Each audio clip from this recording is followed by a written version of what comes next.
rotten in our society. Enough of anti-white prejudice. A promotion of the idea that white lives matter just as much as black lives. Nigel Farage said today it should be white lives matter. Are you making the same point? It should be everyone matters. And when you hear Henry's faltering voice, losing its tone...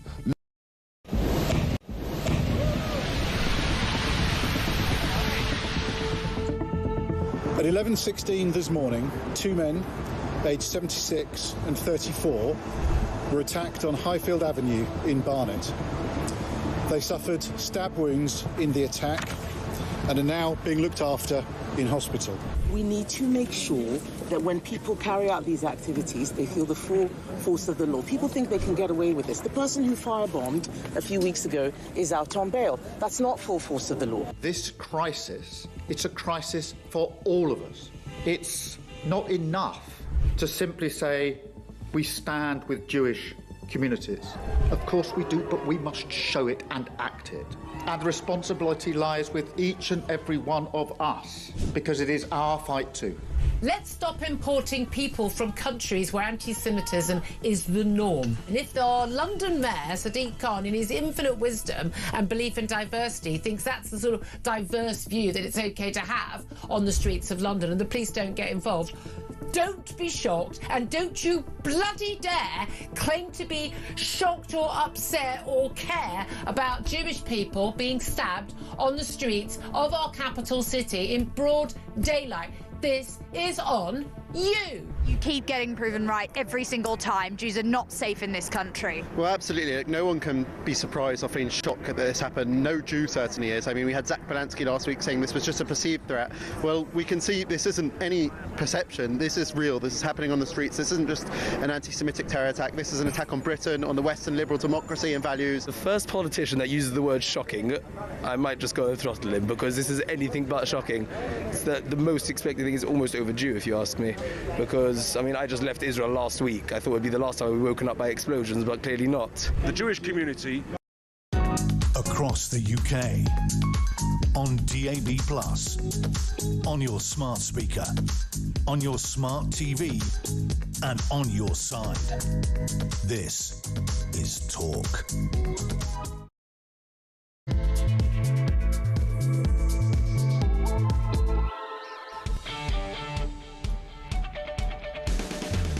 Hey, very good morning to you. Welcome to Thursday's edition of the Jeremy Kyle Breakfast Show on Talk, of course, the home of common sense and the home of you, my friends, the alarm clock Brits. I'm not allowed to look outside. We've got a window. We've got the old things down because it's apparently bright sunshine.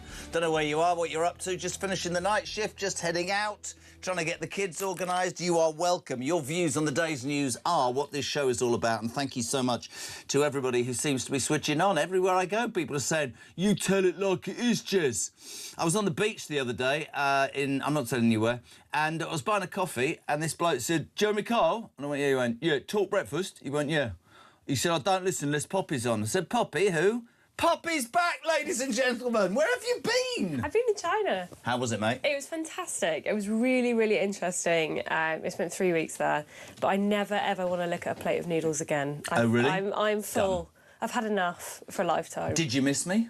Of course I missed you. There wasn't sincerity in that at all. I didn't feel like it was sincere. You're asking me if I miss being at work. Yeah, come on. I've got to be realistic. Ridiculous, China. I tell you, I had a week off camping. Do you know the heat wave we had here? I do. I'm very annoyed I missed it. I ended up in a tent. It was 41 degrees. Oh, my God. It was like living in Satan's... Anyway, let's get on with the show. Can I just say, there is still only one story in town. This is very tinny this morning. Did you listening here? It's very weird. There is still only one story in town, but so many different aspects. Can I just say nice and early this morning, if you do want to be part of the show, 0344 499 1000. Tommy is here. It's the only number you need. We have a text system you can get involved in as well, 87222. It's a sad day for Poppy and I and the team because Christian is going on holiday. So God knows what's going to happen next week. The new work experience girl, Harriet, will probably end up producing. But I'm told that Christian isn't going in a tent. So there he, because he's under the thumb. He's probably going looking around museums. I'm joking. 0344 499 1000. Let's just take this story of the horrendous story of Henry Novak, the 18-year-old university student who was fatally stabbed in December after confronting a Sikh man who was harassing female students. His attacker, Vikram Diggle, we've seen the footage.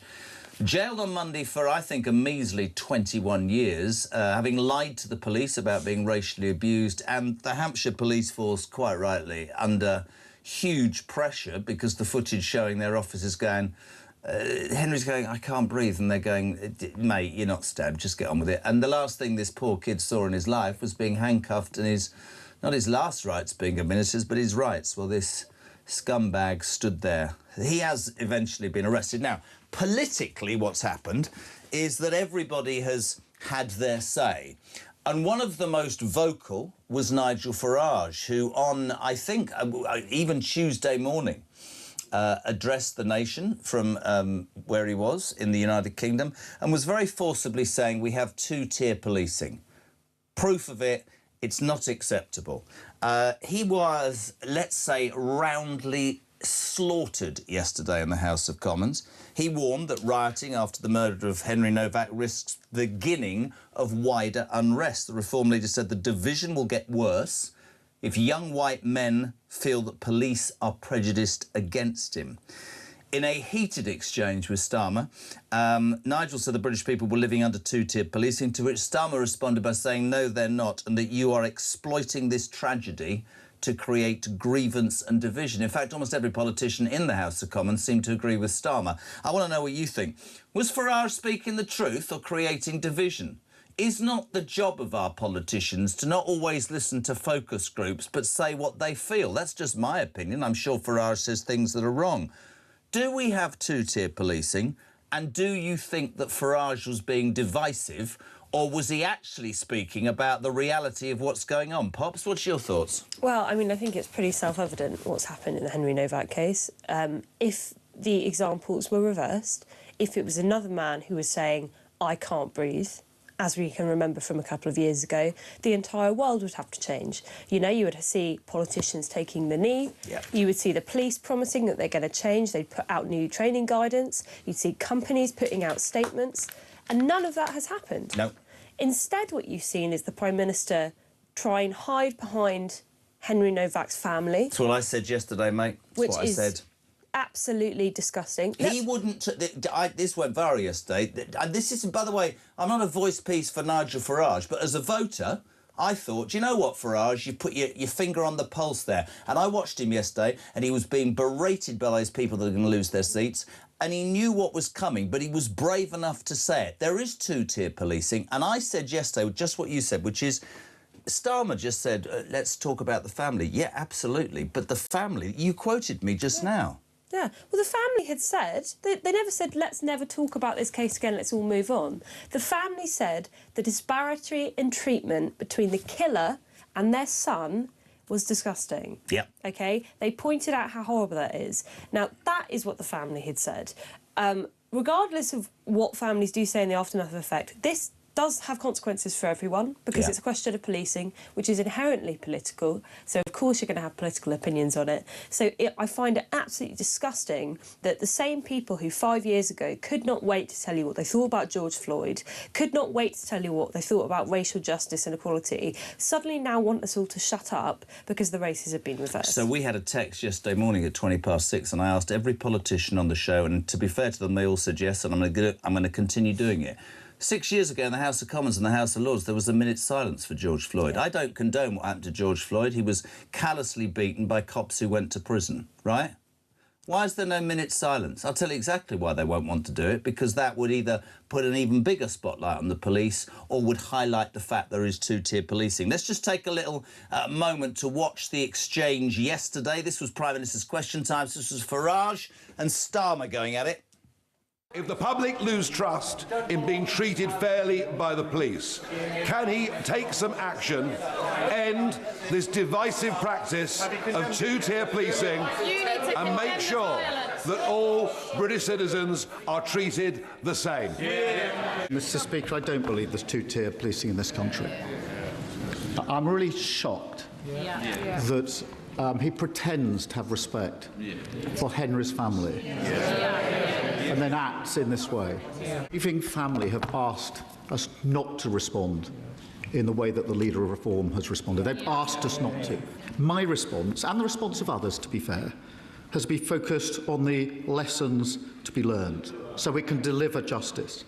His response has been to appeal for rage. Rage. That's his response to a father who's lost his son and asked for that not to happen. Exploiting this tragedy to create grievance and division would be wrong in any circumstances, but to do it when the family are expressly saying, please don't, is unforgivable. Pops? Well, you know what I just thought of when Keir Starmer is talking about respect? I just thought of the family of Rhiannon Skywhite, who was a young lady who was killed by an asylum seeker at the hotel that she was working in, who said on stage with Nigel Farage how angry they were, how he never should have been in the country in the first place. Yeah. I thought about the mother of Barnaby Webber, the child who was killed by Valdo Calacane in the Nottingham stabbings, who also has said, no, I won't not look back in anger. I am angry. I do want justice. And do you know what I was thinking when I was watching that? About all those young girls that were raped. Yeah. And the grooming gangs inquiry that still doesn't happen. You talk about apologising to victims. This is not, by the way, there are many things that Nigel Farage says that I don't agree with. This is interesting. Morning both. Starmer says that Farage was speaking for political gain, then stands in Parliament slating him, doing exactly the same thing. Of course there's two-tier policing. Diversity training is a joke, says Paul. Hi, Jeremy. Nigel was saying it as it is. Nigel always sticks up for the British people. He was not causing negativity, just being honest. Where's the minute's silence for Henry? And we'll take this on further because away from Starmer and Farage, and we want to hear from you, 0344 499 1000, text to 83... what is it, 87 treble, whatever it is, 8722. Do you think Farage is being divisive? What's the word divisive? That's it. Or do you think he was actually speaking for you? Do you think we've got two-tier policing? This is what's really interesting, front of the Telegraph. Yesterday we had Alexis Boone, who's the Chief Constable of Hampshire Police. This was his response. He says, you know, we're very distressed at the body cam footage, but there isn't two-tier policing. This is the head honcho of Hampshire Police. Have a listen. Do we have a two-tier type policing system?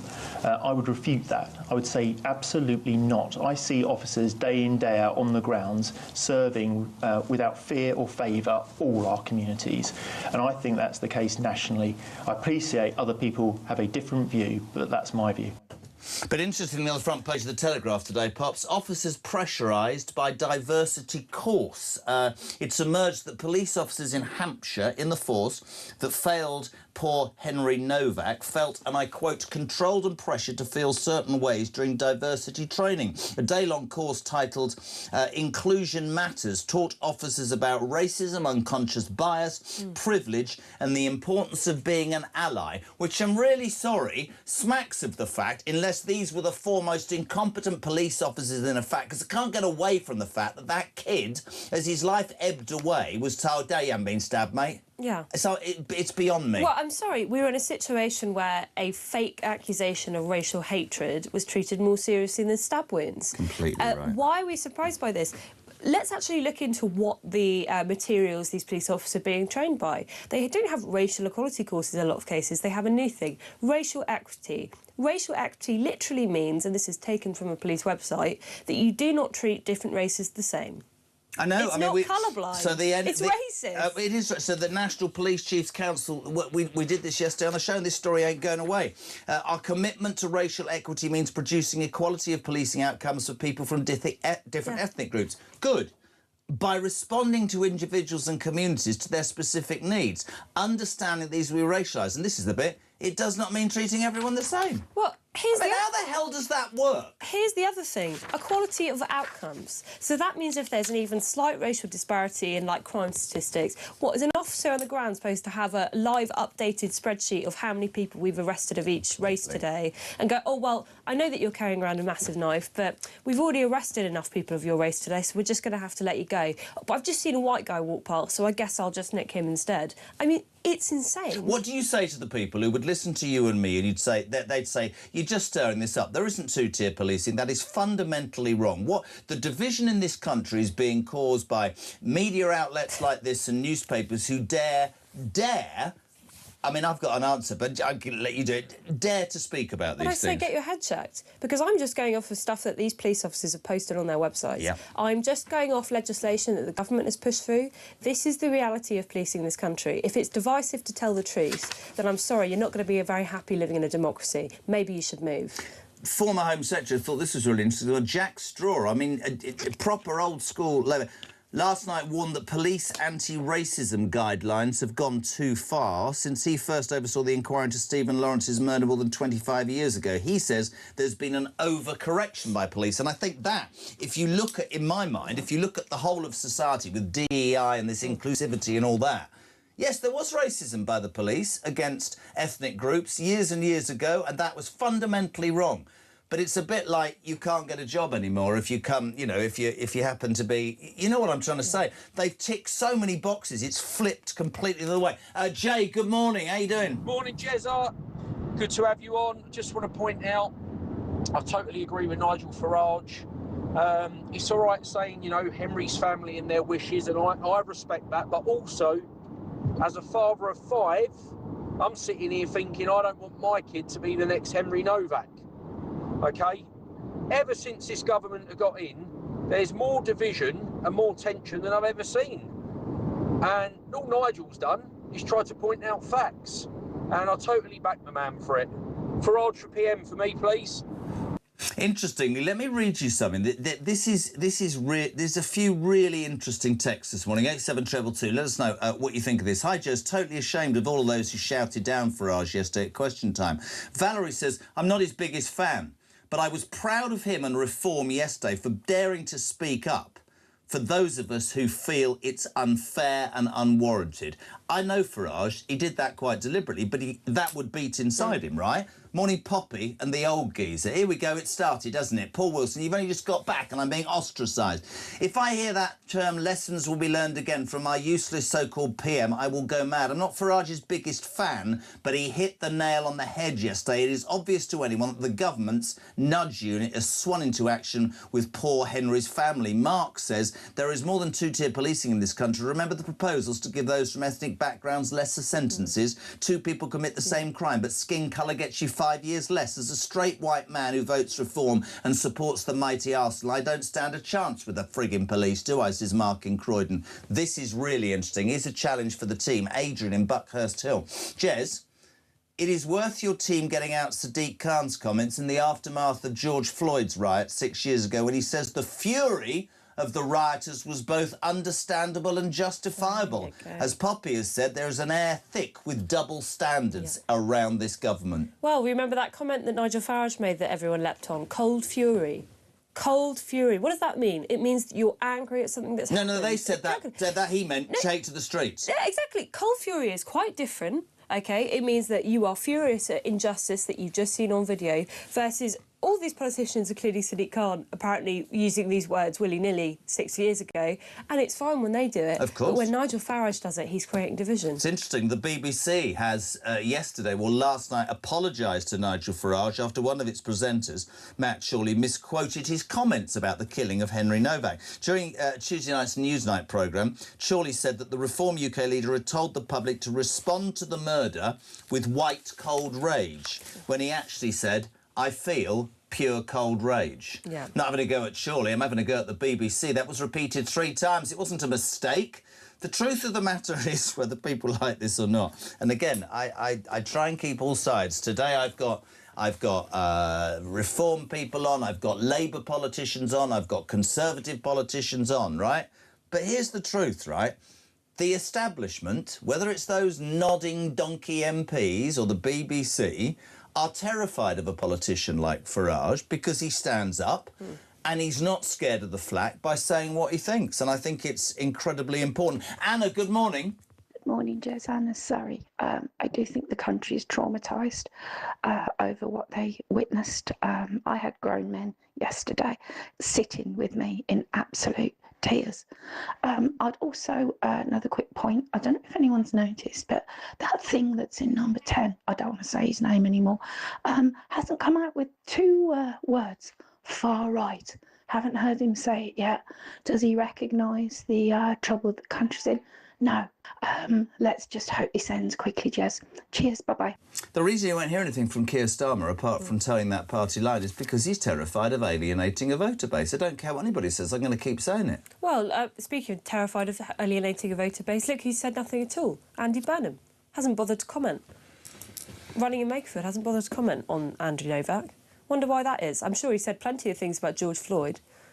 Talking of which, Sadiq's tweet in 2020.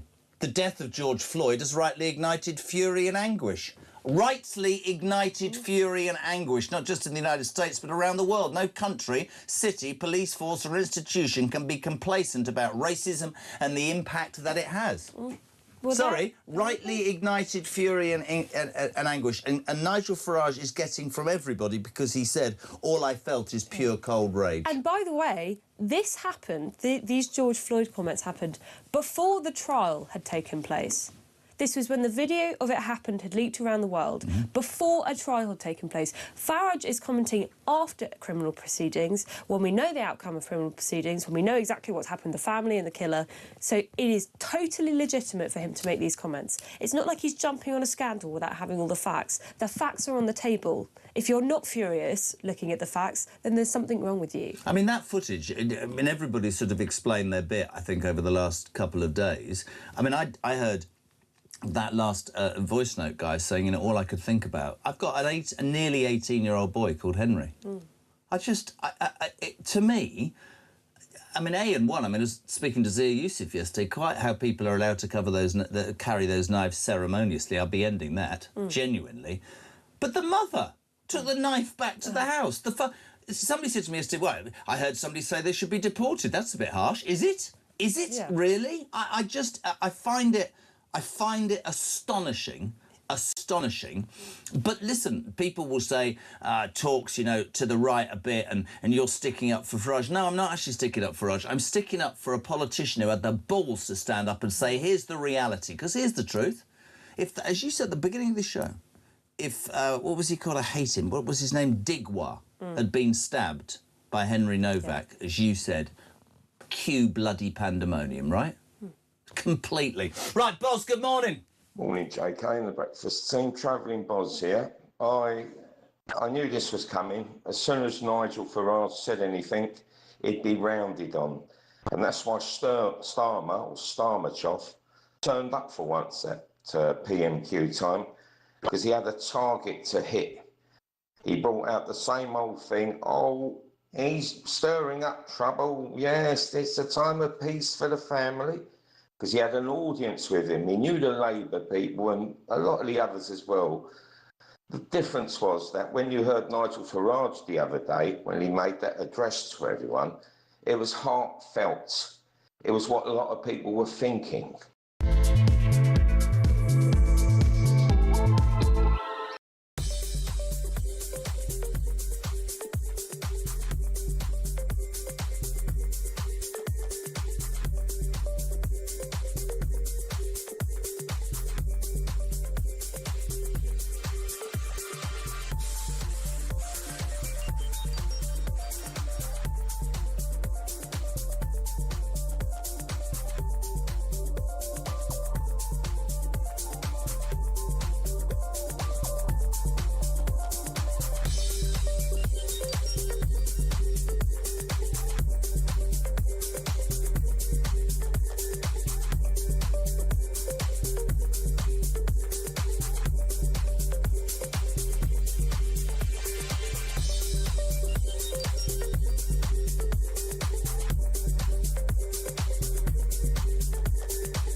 let's get to the calls now. And Kevin is in Basingstoke. Morning, Kevin. Hey. Kevin, what do you think of this cycling conversation? Well, you know what I'm going to do? I'm going to... disagree with me. Yeah. I mean, there's far more accidents caused by cars than bikes.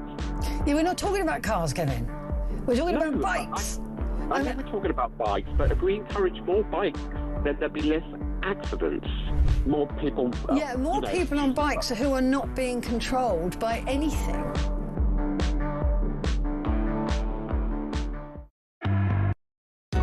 Across the UK, on DAB+, on your smart speaker, on your smart TV, and on your side. This is Talk.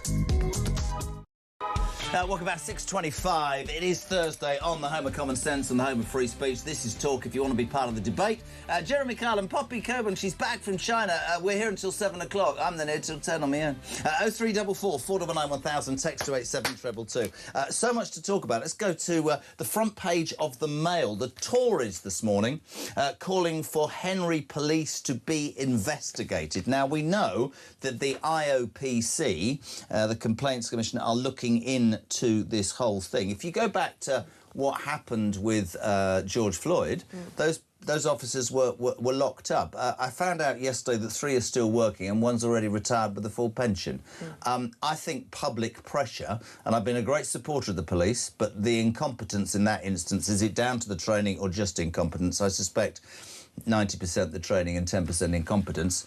The public won't rest until something's done. Yeah, I completely agree with you. I mean, there's multiple aspects to this. One, the IOPC is operational body.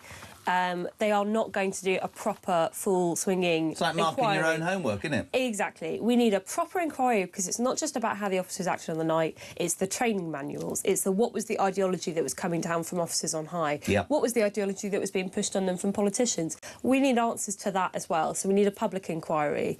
Another thing that I think is worth pointing out, Chris Carber. Do people remember that? He was a career criminal who died in a conflict with the police after he tried to ram at an officer with his car. Fleeing from the scene. The police officer involved who had killed Chris Carber, it was totally found to be legitimate in the court of law, yet the IOPC still dragged him through a misconduct inquiry.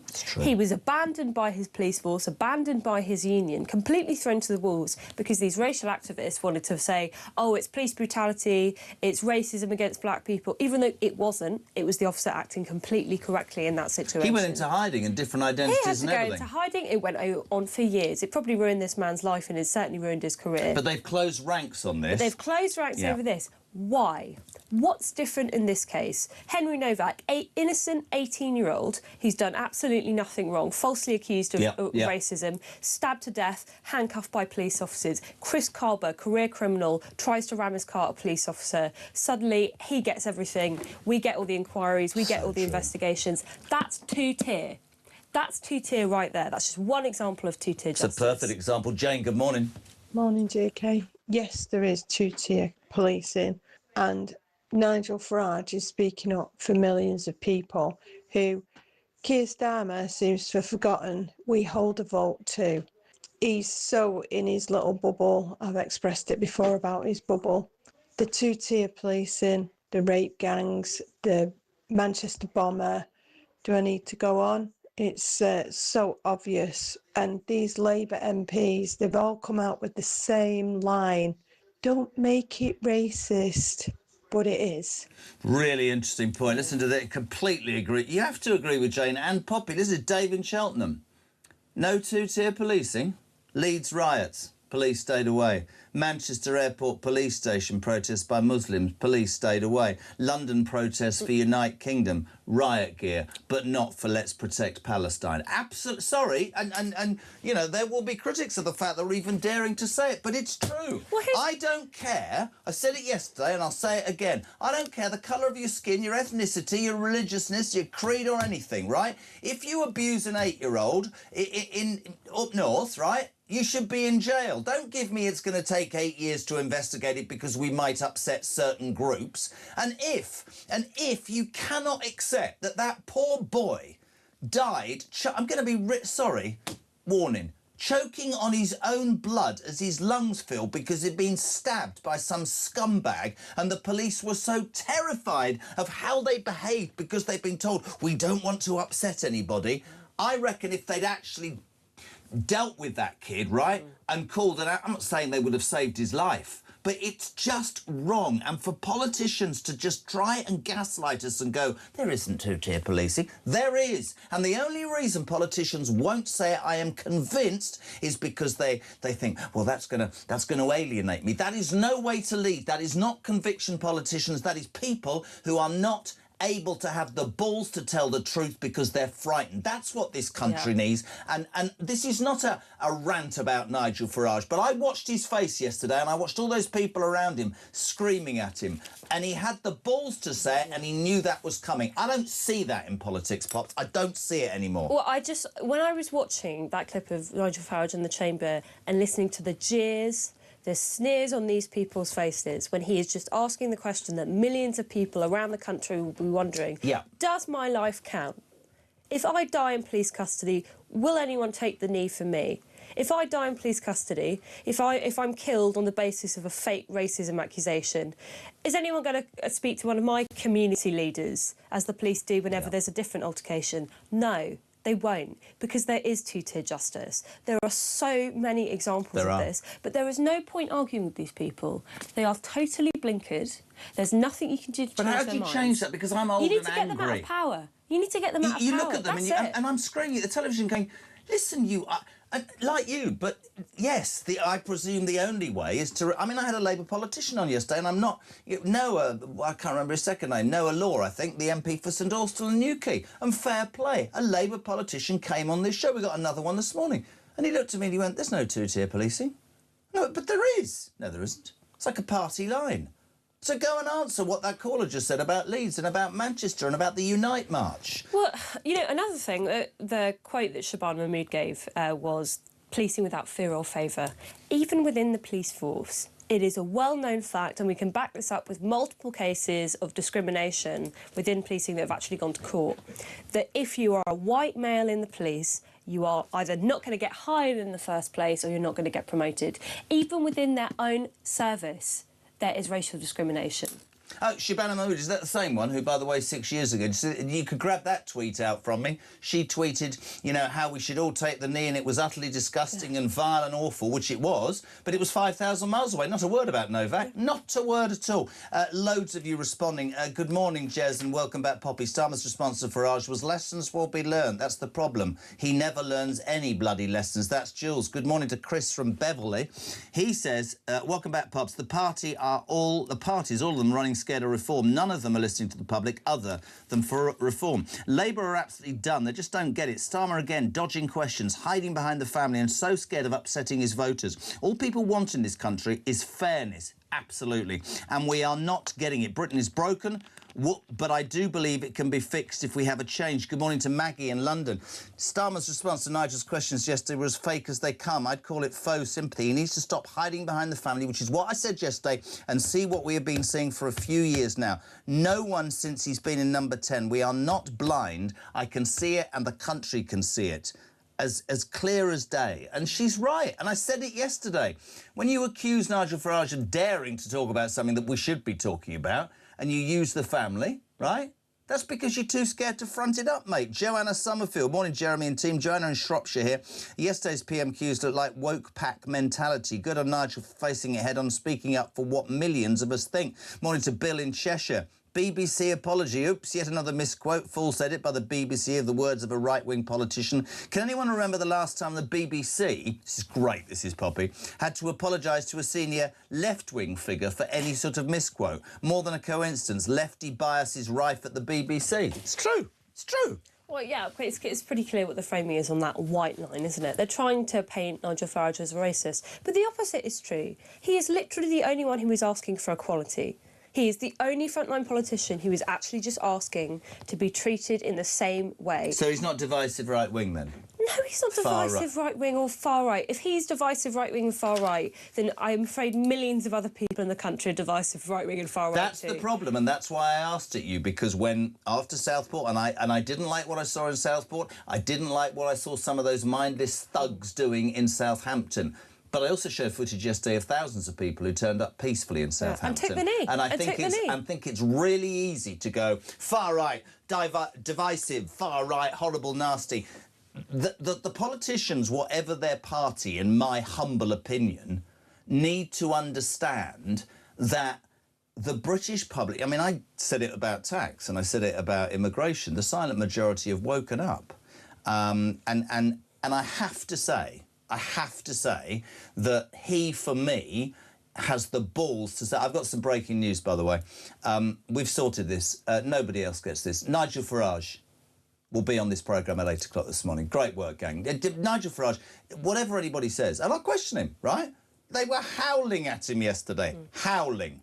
Breaking news, if you're tuned in, Nigel Farage on this show from 8 a.m. Morning, Carl. Morning, Jez. Carl from Great Yarmouth. Just past 6 a.m.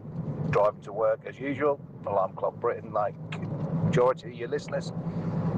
I'd just like to say that Nigel Farage is so high in the polls at the moment, and so is his party, and that's why they won so many seats at the local elections, because he has got his finger on the pulse of your working man in the UK.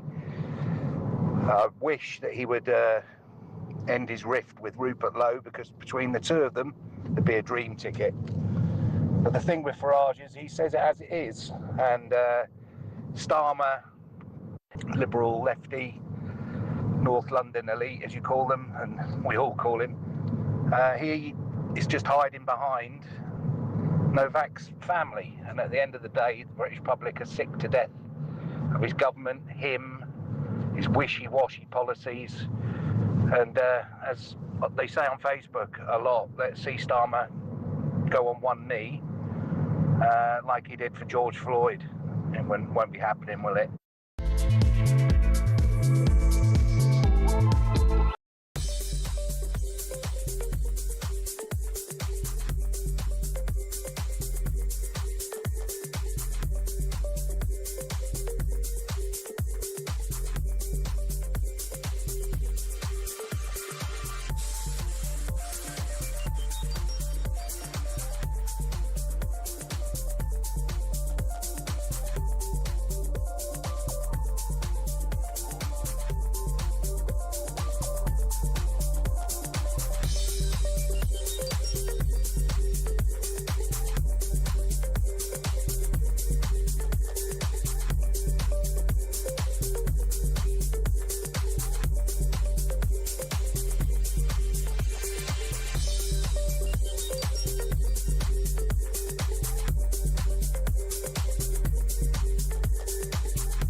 Across the UK, on DAB+, on your smart speaker, on your smart TV, and on your side.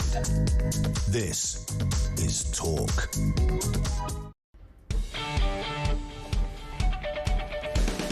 Welcome back and a very good morning. Wherever you are in the United Kingdom, 22 minutes to 7 o'clock. This is Jeremy Kyle and Talk Breakfast, the home of common sense and the home of the alarm clock Brits. Don't know what you're doing. And breaking news, Nigel Farage, who, it has to be said, took on most politicians yesterday, is live on this programme from 8 o'clock this morning. It's an exclusive. If you want me... I'm just going to say this now. If you want me to ask Nigel a question, if you want to put a question to him, you want to say anything at all, you can text the questions now, 87222. You can send a voice note. I will do that for you. Sam in Cheshire. Do you know Sam in Cheshire at all? Really? You should do. Don't do that look That holiday in China has done Poppy wonders. She's on fire this morning. I literally had a lump in my throat when she drew comparisons to the two-tier policing debate. Oh, my God, she's amazing. Sam's about to enter Thank you, rehab. Sam. Disillusional characteristics. Guys in Scotland, somebody asked me. I'm joking. By the way, you missed all the Jimmy Cranky stuff. Was this? Sturgeon and the of course, husband. the Oh my pig. God! I completely forgot. Why The would toilet I? roll. The toilet roll. Not just that, the £2,000 grinders, and a bald. I know, I did that, and the bald man that spent 350 quid on a Dyson hair blowing thing, and the motorhome. I did not see the motorhome. I did not see the motorhome. I entered my in-laws' house and it was there, and I didn't know. What is that accent? And that's Jimmy Cranky. She's sorry. Do you know what the thing about Nicola Sturgeon is? Just going off thing a minute is so judgmental.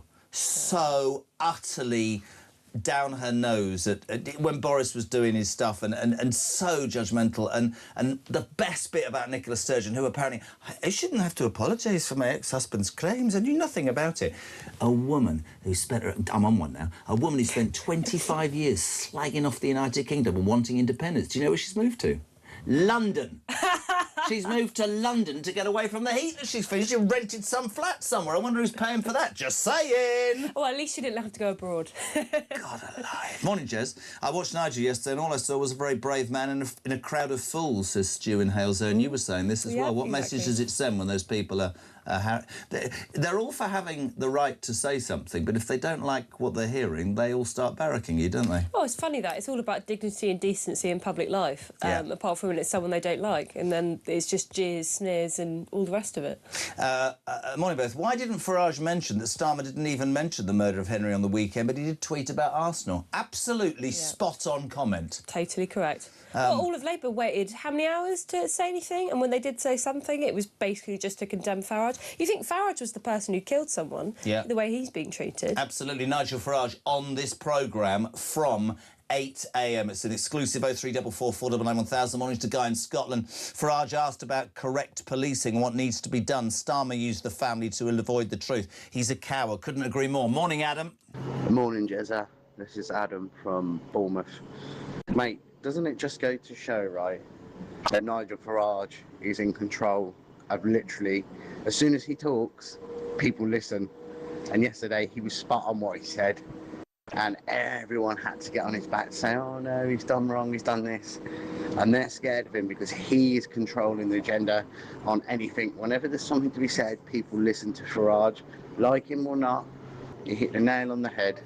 I'm always aware of this. I'm already getting online, abuse from people saying all you're doing is being the voice piece for Farage. No, I'm not. And at 8 o'clock, I'll ask him whatever you want me to ask him. But I go with that last caller, Pops, who said that there's a politician, I don't have to agree with everything he says, who has the balls to stand up knowing in that horrible environment they were going to slag him off, but actually speaking what millions of people think, but we never get. I just got to do this because if you are tuning in, this was him talking about two-tier policing before Starmer did that. Just watch this man in action. Have a watch. Following the horrendous circumstances of Henry Novak's death, can I urge the Prime Minister to consider this? It is now clear to growing millions in this country that we're living under two-tier policing. The instructions that are given to police officers from police bosses are clear and written down in ink.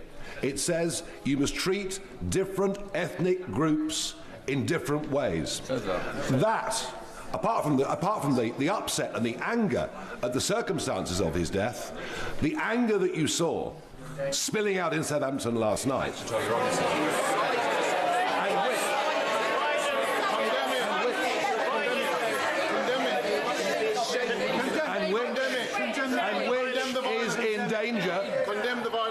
Which is in danger of getting considerably worse. Just watching. Have you seen those three people behind him? Shaking their heads. They might disagree with him. That's the essence of politics, right? That is the essence of politics. But that sends a really, really strong message to the general public, millions, You don't have to agree with everything Farage says, but there's somebody with the courage to do that. I listen, extraordinary. It's going to be on this programme at 8 o'clock. 0344 499 1000 for a voice note. 87222 for a text. Graham Pack. We didn't realise you were away last week, Jezza, but we sure as eggs miss Poppy. It's been 3 weeks. Graham from Bushy. I've stopped listening until I heard she was back. Don't look at your little face. We love it when people are... Yeah, he lives in the place where I was conceived. Hello, true, I was conceived in Bushy Park. Why is that? What, actually in the park? I don't know. Probably they were at it in the woods. I don't know. They're both dead. I can't ask them. Vic Shepherd. Morning, Vic. Those rude MPs that were howling at Nigel Farage yesterday know they're out of a job in 2 years, thank God. It could be 3, though. There's a point. We have to be really careful, but I just wanted... There's a couple of other things I wanted to talk about very quickly. We will read the list of Makerfield people who are standing candidates in the Makerfield by-election, which I think is June the 18th. Because you've been away, I just wanted to just play this sort of thing to you. Andy Burnham, who you touched upon earlier, is aiming to win that seat. He's leading in the polls, it seems, and come to Parliament and take Starmer's job and lurch to the left and save Great Britain. Where do you stand? You're the Deputy Content Editor of the Telegraph on something that I've said very vociferously, which is I don't think that anybody can become Prime Minister and run a government unless they've got a mandate from the people, and certainly if you're changing policy from the mandate that was given to Keir Starmer. Thoughts? I completely agree with you. Well, one thing that people seem to be sick of under the last government was the constant musical chairs of leaders, because it's not actually who people voted for. You know, and when you have these new people coming in all the time, they don't have a mandate. You're completely right. I mean, I don't believe that Burnham's going to win. You don't? I don't. No, I really don't. I think I have a pretty good sixth sense. I mean, I remember I got Hannah, what's-her-face from the Green Party. Oh, God, if I see Hannah Spencer, who wants to ban drinking in the House of Commons. Yes, I'll delight... You know, she's been out the headlines, which is a small mercies, but I did think that she was going to win that election. I could tell that she was going to be the one that actually clinched it, just because it felt like so tight, but it just felt like the Greens had the momentum. For this one, though, it's going to be reform. It's going to be reform. I feel it in my gut. The only thing I'm missing in this by-election is Zach Polanski, who, since it turned out... He's gone missing, hasn't he? Well, he's gone missing in action because he didn't pay any bloody council tax on his narrowboat. Dave's a bit of an action... Dave's an interesting one, isn't he? Here is, by the way, we have to do this for the right reasons when we're broadcasting, and there is a by-election on. This is not about bias. As I said today, we've got Nigel Farage at 8 o'clock. We've got Conservatives, we've got Labour... We've tried with the Liberal Democrats, but Ed Davey won't answer my call, probably because he's about to take part in some stupid promo in a wetsuit or something. Anyway, here are the list of the candidates in Makerfield.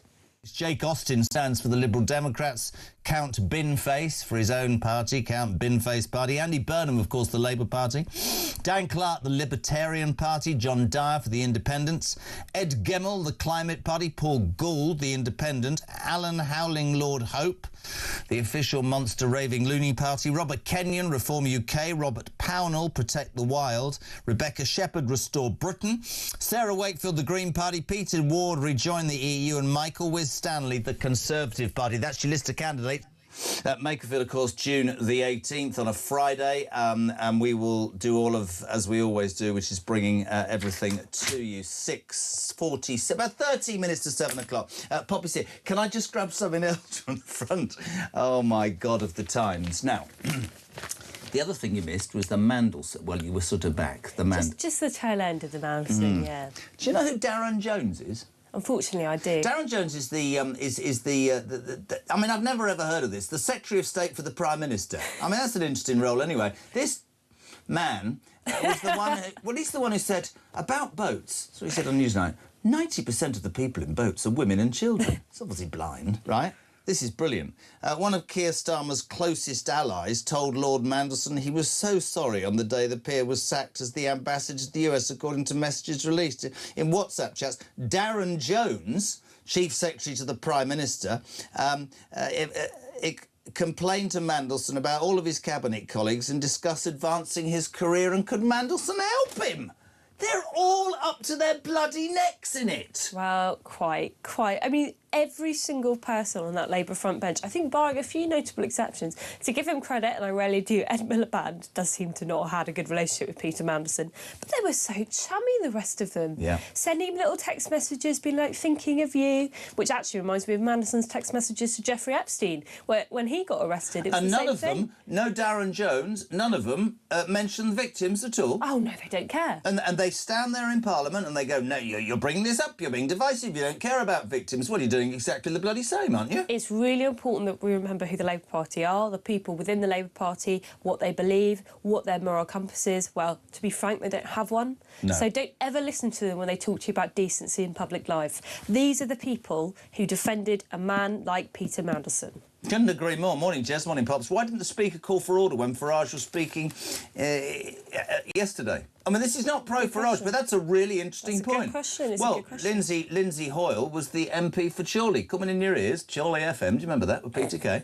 He was the MP. I don't know. Is he biased? He's also, to be fair to him, he's ripped a couple of backsides off Starmer, so I don't know, but that's a really good point. Every time the media says Alan Kay, I don't know what that stands for. Alan, he was in Hertfordshire. Every time the media and politicians or anyone with something to lose uses the term I do not condone, a piece of Britain dies. It's groupthink, group speak, and it should serve as a warning on how much grip political correctness and lawfare has infiltrated the public sphere.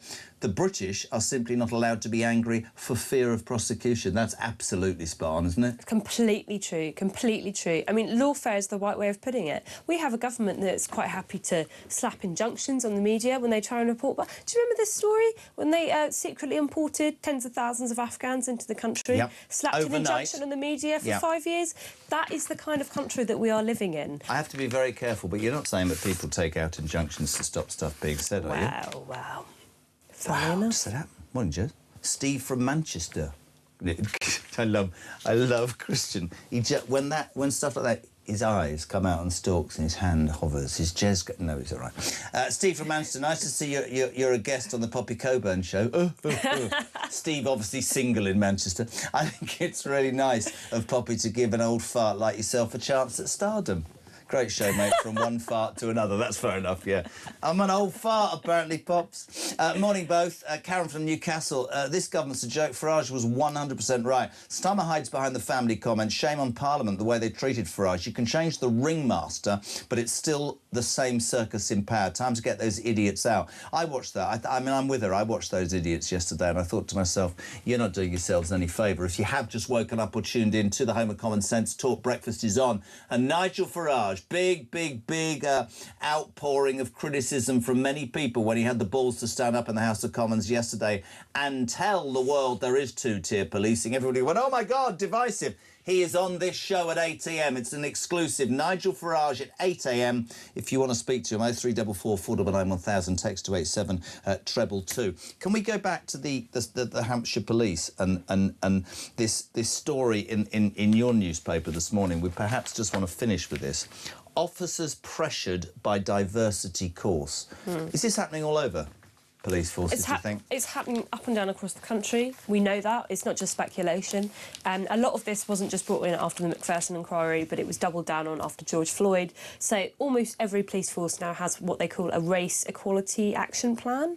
So they have to come up every year with all the ways that they're trying to get towards racial equity. What does racial equity mean? Racial equity means you're not colourblind. It means you want equality of outcomes. So it's like the difference between having like a normal governmental system and communism, right? Usually a normal government system is you'd say, well, we want everyone to have a fair chance. Yeah. In a communist system, you're like, no, everyone needs to end up the same. That's the difference between equality and equity, OK? So I think most people in the country support racial equality. Yes. But there's a very small section of people, particularly those who are working within the National College of Policing and their friends in academia, who say, no, we don't want equality. We actually don't want white people to be equal. We want them at the bottom of the pile, and we want to put other groups on top. What do you say to people who say what you've just said stirs up racial division? Well, stating facts stirs up racial division.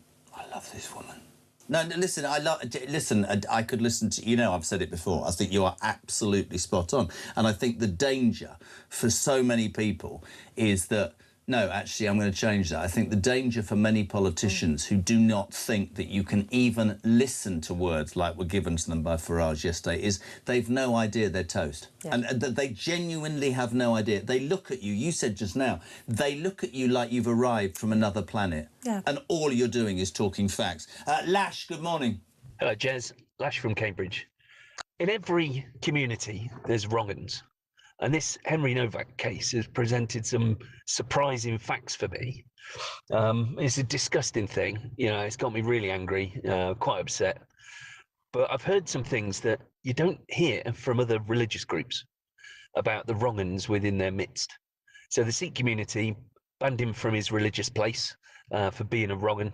And they've also came out and condemned him as a whole, their religious leaders. And this is not something you hear from anybody who's a Muslim extremist. You never hear the imams coming out and condemning this behaviour or removing them from the mosques. And I think that shows that our Sikh community is moderate and is just as upset as we all are. And as for the police officers, you know, my parents-in-law are all coppers, and they're just as disgusted as everyone else. That man needs to go to prison. Can I say thank you to Lash? She makes a really, really good point about the Sikh community. There was footage yesterday of a Sikh gentleman shaking the hands on Monday or Tuesday night with the Southampton protesters. Certainly one of their leaders came out and did exactly that and apologised to family. And I think that's a really, really good point made. Yeah. Well, this is exactly what the kind of society we could have if we did have equality, real equality under the law. You know, you shouldn't have to feel that we are constantly having battles between different groups. But while there is this divisive, and that's actually divisive, by the way, that's what racial equity is. It divides people because it makes people angry that they're not being treated fairly. It's very simple. Treat everybody equally under the law. If there are outcomes in sentencing, you can think about it in academia, you can discuss it around the kitchen table, but it is not the business of frontline officers or judges to do anything about that. What their job is to do is to see justice done fairly and equally. That's it. Very quickly, George in Leicester. Whilst there is no doubt there's two tiers in a lot of subjects, Farage should have condoned the violence. In my opinion, there can be no excuse for it. Should Nigel Farage condone the violence yesterday in his speech? No. Why should he? What did any of these politicians say anything when the George Floyd riots were happening in this country? When people were attacking police officers and creating criminal damage? No, they said nothing. They didn't answer for it, because why would they? It wasn't them. I almost want you to go away again, because you're on fire and we've got to let you go. But don't go away again, because it was the most miserable 3 weeks of my life. No more holiday. I've used up my holiday. You're not here on Monday, but you're on one day next week. Yes, I am. We love her. What are you saying? Do you want to stick around? Or Got to go to work. See, got to go to work. Doesn't want to be here. Uses me. I'm joking. Come on. We love a Poppy Coburn. Back next week. That is Talk Breakfast and the first hour up and done. 7 o'clock news next.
conflict breaks out anywhere in the world, it has consequences here at home. Talk War is your definitive national security briefing. From the conflict in Ukraine to the tensions in Gaza and the latest escalation with Iran, this is where you'll find comprehensive comment and expert analysis with multiple updates throughout the day. The Talk War podcast from Talk, available on the Talk app or wherever you get your podcasts.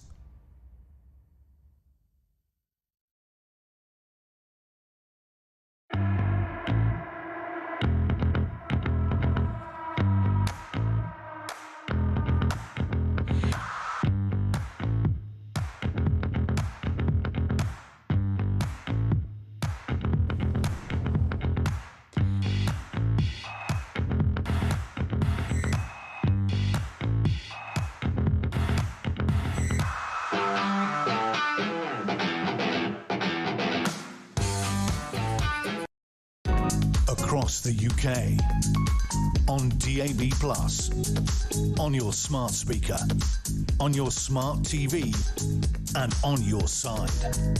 This is Talk.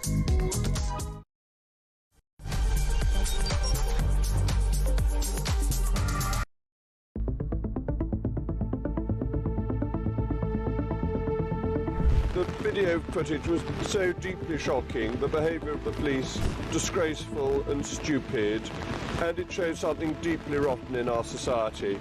Enough of anti-white prejudice. A promotion of the idea that white lives matter just as much as black lives. Nigel Farage said today it should be white lives matter. Are you making the same point? It should be everyone matters. And when you hear Henry's faltering voice, losing its tone, losing its volume as his life ebbs away, you're not going to say, I don't think so, mate. And when somebody tells you they've been stabbed, your first job as a police officer is the preservation of life. Henry was pulled across the gravel, his hands forced behind his back, and he was placed in handcuffs. Instead of being treated as a dying victim, police formally arrested Henry for assault and read him his rights. That was the last thing he heard.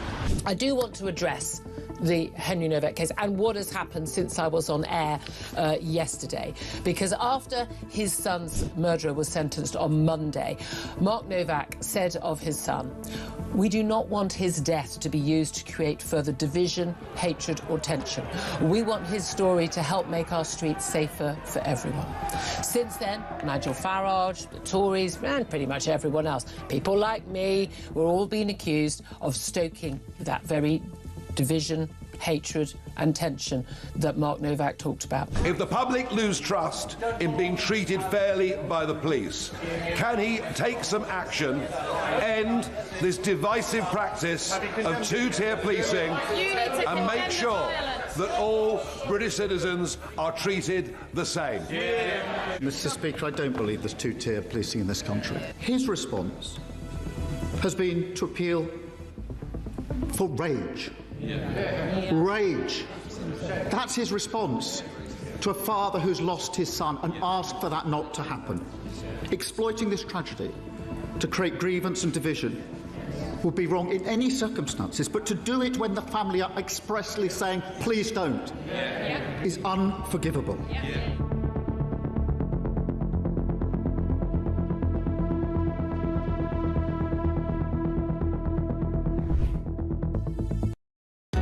Across the UK, on DAB+, on your smart speaker, on your smart TV, and on your side.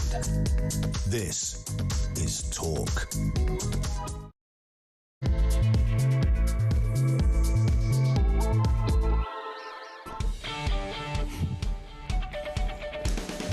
Welcome back. Just gone 7 o'clock. You're with Talk Breakfast at home of Common Sense. And it's the home of the alarm clock, Brit. Whatever you're doing this morning, thank you for tuning in. As ever, your news, how it affects you, your views on the news of the day, most welcome. 0344 499 1000 is the telephone number. You can leave a voice note as well, and we want you to text 87222. There is still only one story in town. It centres on that poor 18-year-old boy, Henry Novak, the university student fatally stabbed, of course, in December last year after confronting a Sikh gentleman who was harassing female students. His attacker, Vikram Digwa, lied to the police, told them that it was a racist attack. They arrived, believing Digwa, cuffed Henry. We've seen, I'm not playing it again, this terrible footage of him saying, "I can't breathe and I've been stabbed." And they're going, "We don't think so, mate." And he died in the street, choked on his own blood. I'm not going to hide from that fact. It's caused outrage. Outrage eventually in the mainstream media, certainly in Parliament. Nigel Farage stood up and warned that rioting after the murder of Henry Novak risked being the beginning of wider unrest. The Reform leader said the division will get worse if young white men feel that the police are prejudiced against them. He was brave to say that, many people feel. In a heated exchange, the Prime Minister looked down his nose and said, two-tier policing doesn't exist in this country. He's obviously forgotten about Leeds and Manchester and the Unite March, and that Nigel Farage was exploiting this tragedy to create grievance and division. My question this morning is, do you think that Farage is creating division? Do you think there's two-tier policing? 0344 499 1000, text to 87222. Tony, good morning. Tony from Worcester. Just with regards, Mr. Starmer, you know, people say he doesn't understand what's going on. I think he knows exactly what's going on, and unfortunately, I think he's a very clever man. He's extremely good at gaslighting. You know, here, the race issue, the trans issue, it's all the things that cause division in this country. And he stands there yesterday and he blames Nigel Farage for causing division. He knows full well that there's already division in the country. We'd love your thoughts on this at 7:05, 0344 499 1000, text to 87222. This morning, late last night, emerged that police officers in the Hampshire Police Force that failed poor Henry Novak felt controlled and pressured, reported in the Telegraph, to feel certain ways during diversity training. A day-long course entitled Inclusion Matters taught officers about racism, unconscious bias, privilege and the importance of being an ally. Overnight, the Chief Constable of Hampshire Police, Alexis Boone, has apologised for their treatment of Henry Novak, but he too says two-tier policing doesn't exist. This is Alexis Boone. Tier-type policing system, I would refute that. I would say absolutely not. I see officers day in, day out on the grounds serving without fear or favour all our communities, and I think that's the case nationally. I appreciate other people have a different view, but that's my view. And rather than it all being about Nigel Farage, Chris Philp, the Shadow Home Secretary for the Tories, has led calls for the officers to face a full misconduct investigation. The IOPC are involved. 3 are still working on the front line. 1's retired with a full pension. Just to give you some idea of the arguments that have involved this, former Home Secretary, Labour grandee Jack Straw, overnight warning that police anti-racism guidelines have gone far too far since he first oversaw an inquiry into the Stephen Lawrence murder nearly 25 years ago. He says there's been an overcorrection by the police. So we want to hear from you. Did Farage create division? Did Starmer stonewall and hide behind the family because he's too scared of upsetting a voter base? Do you think there is two-tier policing? Loads of you responding. Good morning, Jesse. You mentioned the Sikh gentleman who attended the protest in Southampton and shook the hands of many protesters. The protesters gladly shook his hand and very much appreciated him for being there. Could you imagine the reaction from the left protesters if a right-wing gentleman or lady tried to shake their hands at one of their protests? I don't think the outcome would have been the same. That's Mark in Portsmouth. Good morning to Chris. What a fantastic call from Lash a few minutes ago. His community condemning the attack on Henry Novak. Other religions should follow suit. Morning to Roger in Wales. First of all, I'd like to say to Nigel Farage a big thank you, not just for yesterday, but also for giving millions of us a glimmer of hope, without which we would all feel totally abandoned by this government. I would like to ask him, though, given that Nigel has my vote regardless, will he put country first and fix his rift with Rupert Lowe for the sake of this country? I'll make sure I ask him, because Nigel Farage, Roger and the rest of you, is live and exclusive on this programme from 8 a.m. Next, though, delighted to have him on. I've said before, we try and give as many sides as we can. Former government advisor on political violence and disruption, a former Labour MP, Lord Wolney, formerly John Woodcock. John, good morning. Oh, look at you. You're very dark there, sir. Are you all right? Yeah, I've actually got a ring light on. Clearly, I'm not quite sure why it's not lighting me up sufficiently. The seedy background of a lord. There you go. Listen, my friend, thank you so much indeed for coming on. It's important that we get all sides.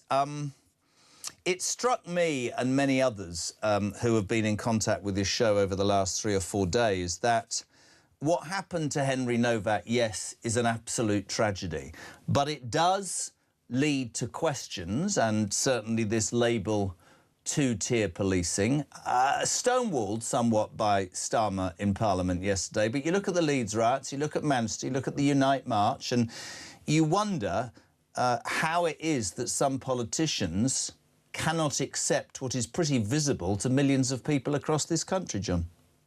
I think what former Labour Home Secretary Jack Straw said about there having been an overcorrection in recent years is a good way of describing it. And my view on this claim of two-tier policing is this: I don't accept the term in the way that I think a lot of people meaning, in that I don't think that police are actively going out to treat certain communities or certain individuals differently to the majority of people in this country. However, I do think that the way in which public institutions have sought to, in their mind, do the right thing and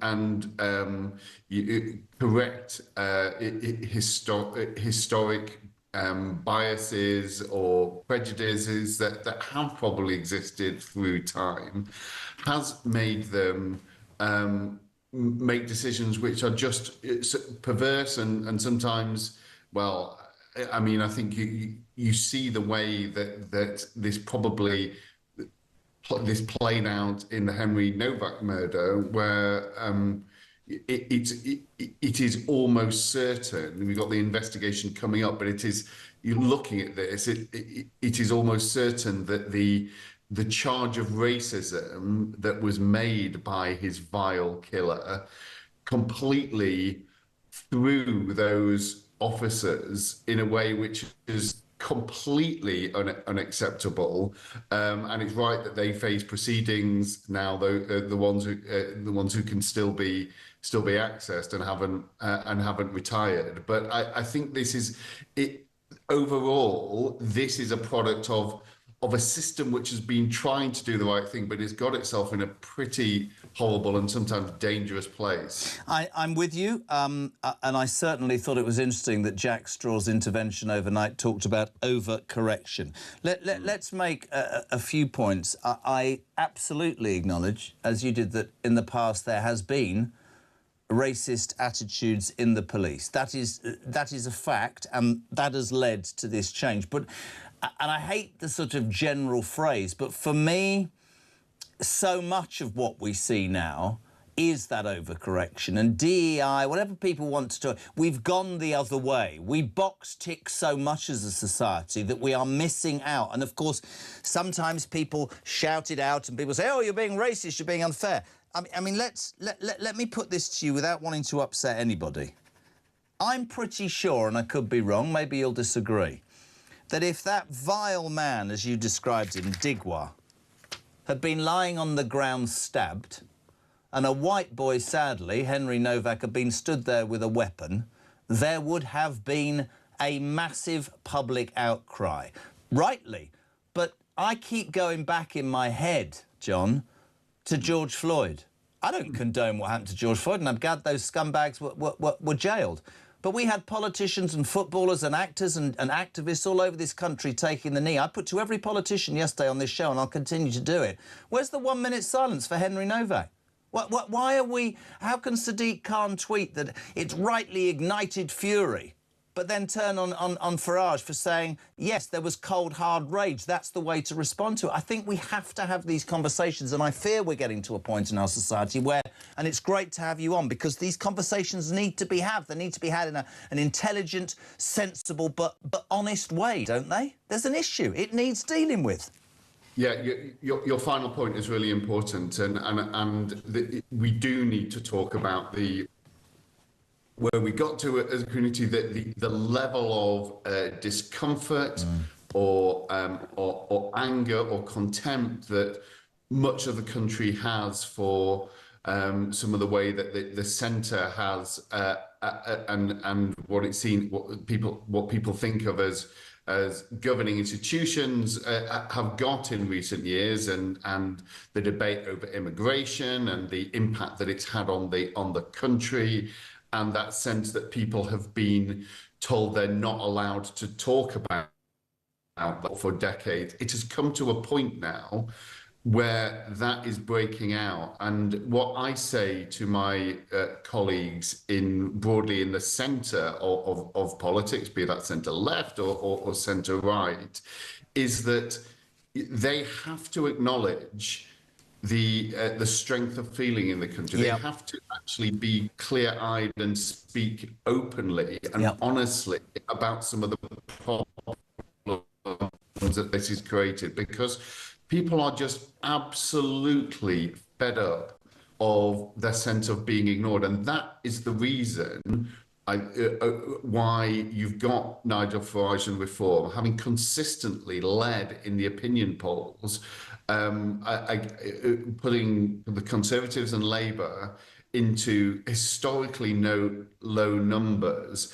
And my point to my friends is that if you do not get a grip of this and talk about it properly, then you are empowering, you are letting Nigel Farage in. And I'm someone who feels will be deeply uncomfortable with the idea of him being Prime Minister. I think there were links in his past, and there have been questions over his relationship with hostile states that have been that are unresolved and a real security concern for the country. But we've got to, if we sit back in the way that we have been doing and let him dominate the conversation, then it's on us for what the consequences are.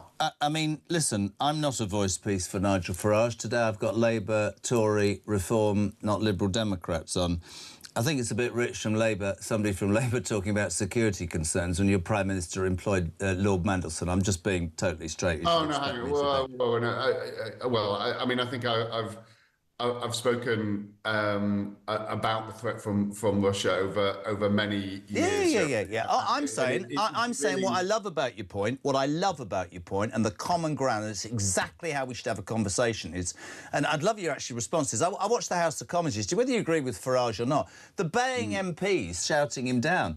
Do they honestly think that does them any favours to, as you quite rightly said, John, the millions of people who feel hard done by and let down, and for them, Farage is a beacon, who I'm sure, as you said, has flaws, but it's almost the dismissive way that certain politicians treat, well, the silent majority power, and I agree with you.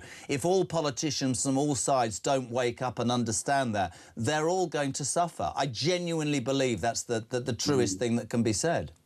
On the Nigel Farage in the Commons is a good point, is an important point on this, because yes, I think probably you're right that seeing MPs, the vision of MPs shouting at him while he's standing up is not helpful to their cause. But what Mr. Farage said in the Commons yesterday will have resonated with many people across the country. However, I do think he knew exactly what he was doing by his comment about rage the night before. And while it's easy for people to say, oh well, of course we're really angry, he's just voicing that. He does know that this is a volatile situation. What we had yesterday with the riots, with nearly a dozen police officers being injured,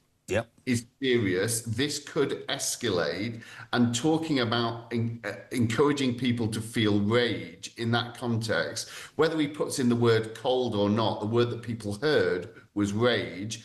And I think that was deliberate and it was irresponsible. And if he wants to lead the country, he actually has a responsibility to do that without coming close to inciting the kind of disorder that we should all be against, no matter what cause.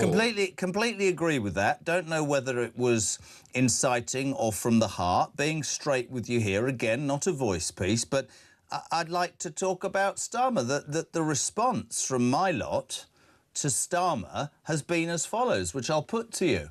Did he appear prime ministerial, or did he, with respect, John, hide behind a family, right, because he's too scared to admit that there's two-tier policing for fear of upsetting, let's be honest, a certain demographic or a certain vote share? One of my biggest criticisms of Keir Starmer is the grooming gangs inquiry. It is beyond me. It is abhorrent. I do not care. I've said it repeatedly. The colour of your skin, your ethnicity, your creed, anything. I think if you think it's OK to rape an 8-year-old child, you do not deserve liberty in my society. Quite how he and the Tory government successively have done nothing about this is a national shame. The man was the Director of Public Prosecutions. Just giving that as an example, right?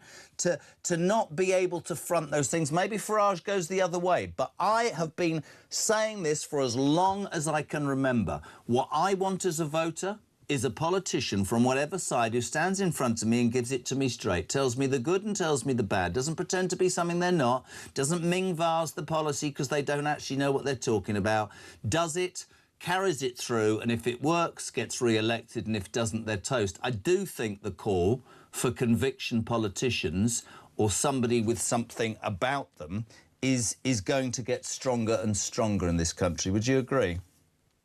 On that last point, yes, and I think our democracy in this country and in the West is a mess, and people are fed up that they've had different colours of people who, in their view, have delivered the same result, which is worsening living standards and some of these concerns being ignored. So they are more likely, and you're seeing this, to turn to people who seem to have something about them, have got something clear to say, and look and set themselves aside from the mainstream. I think the problem with so many of these figures is that once they're actually in, they don't have the answers either. But you can't blame the public now for, I think, being sick of this idea that they are passing the baton between parties who are fundamentally not delivering on their concerns, and that is the huge challenge. Completely. For the mainstream to actually understand and do something about that. John, can I just ask you, because you were a government advisor about sort of violence and disruption, can I just ask you,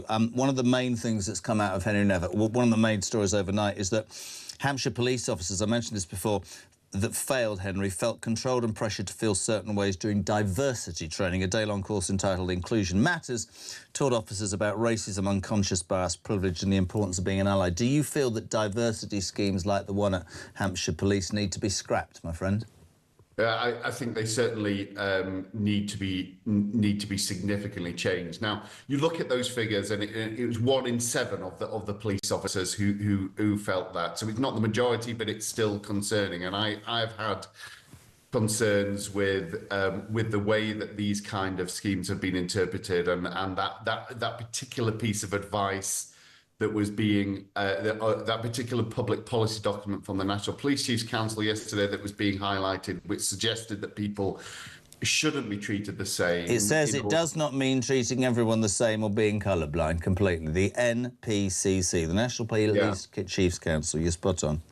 Yeah, and I understand how people have got into that position, but it's not right, and it's absolutely not what the public wants. So I think we do have to take a step back and understand how people's good intentions, in the overwhelming majority, are leading in their over-application to perverse and outcomes which just the majority are just simply not going to afford. So I would change the system, and I think again this is part of the challenge to the centre to say we shouldn't scrap all of this. We shouldn't go back to the early 90s. No, but there's got to be balance, man, hasn't there? There's got to be balance. You said it, Exactly. Jack Straw said it, overcorrection. We've gone to the point where, you know, if it is ludicrous to say in this country that we've gone so far the other extreme that if you're white middle class, you're going to be put at the back of the queue. Any more than 50 years ago, it was right that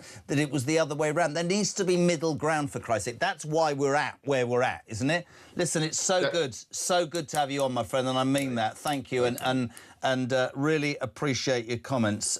Lord Walney, formerly John Woodcock, Labour MP. Good to have his view. Listen, he was a government advisor on political violence. Loads of you responding. Oh, God. Morning, Rob. Rob says he don't like a man telling the truth. Simple as that. You're daft because you don't understand how millions support Nigel Farage. I don't know who this man is.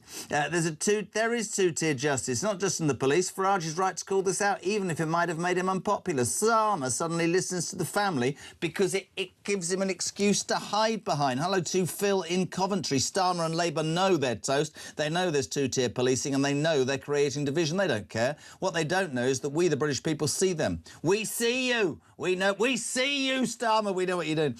Mark's in Somerset. Nice. That's where my parents died. I mean, I don't mean that disrespectfully. Somerset's where they lived. I mean, I'm just being honest. They are dead, yeah. Yeah, bingo.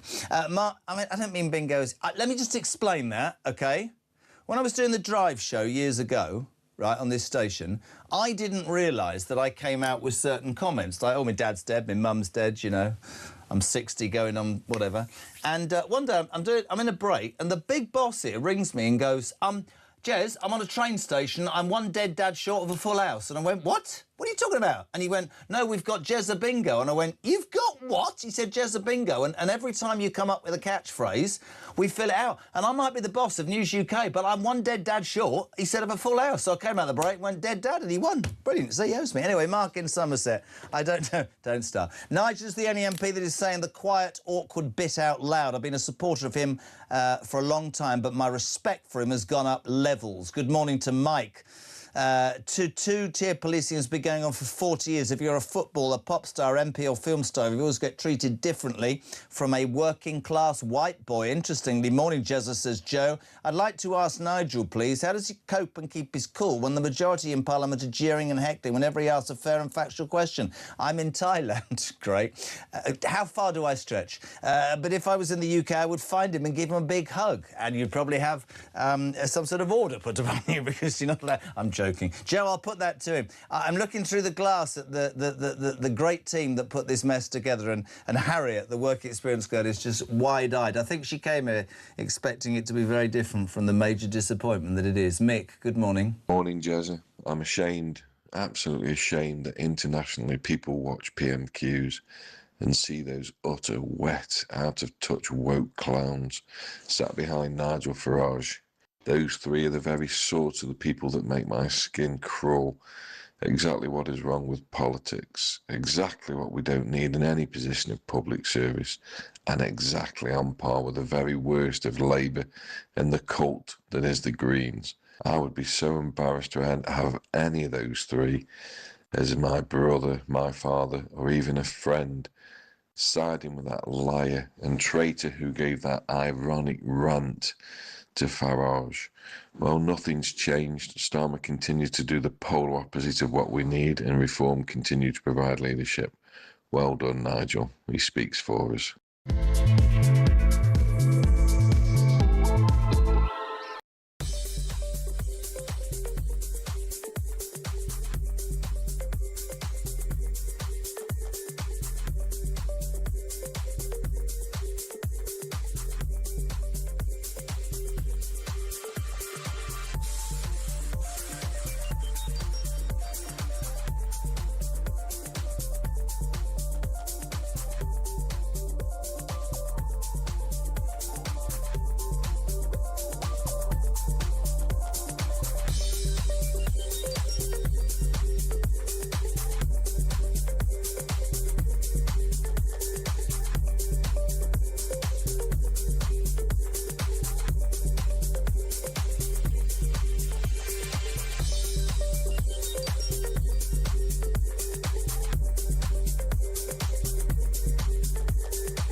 I was sat in the tent and he was showing me through photos of his phone, scrolling through.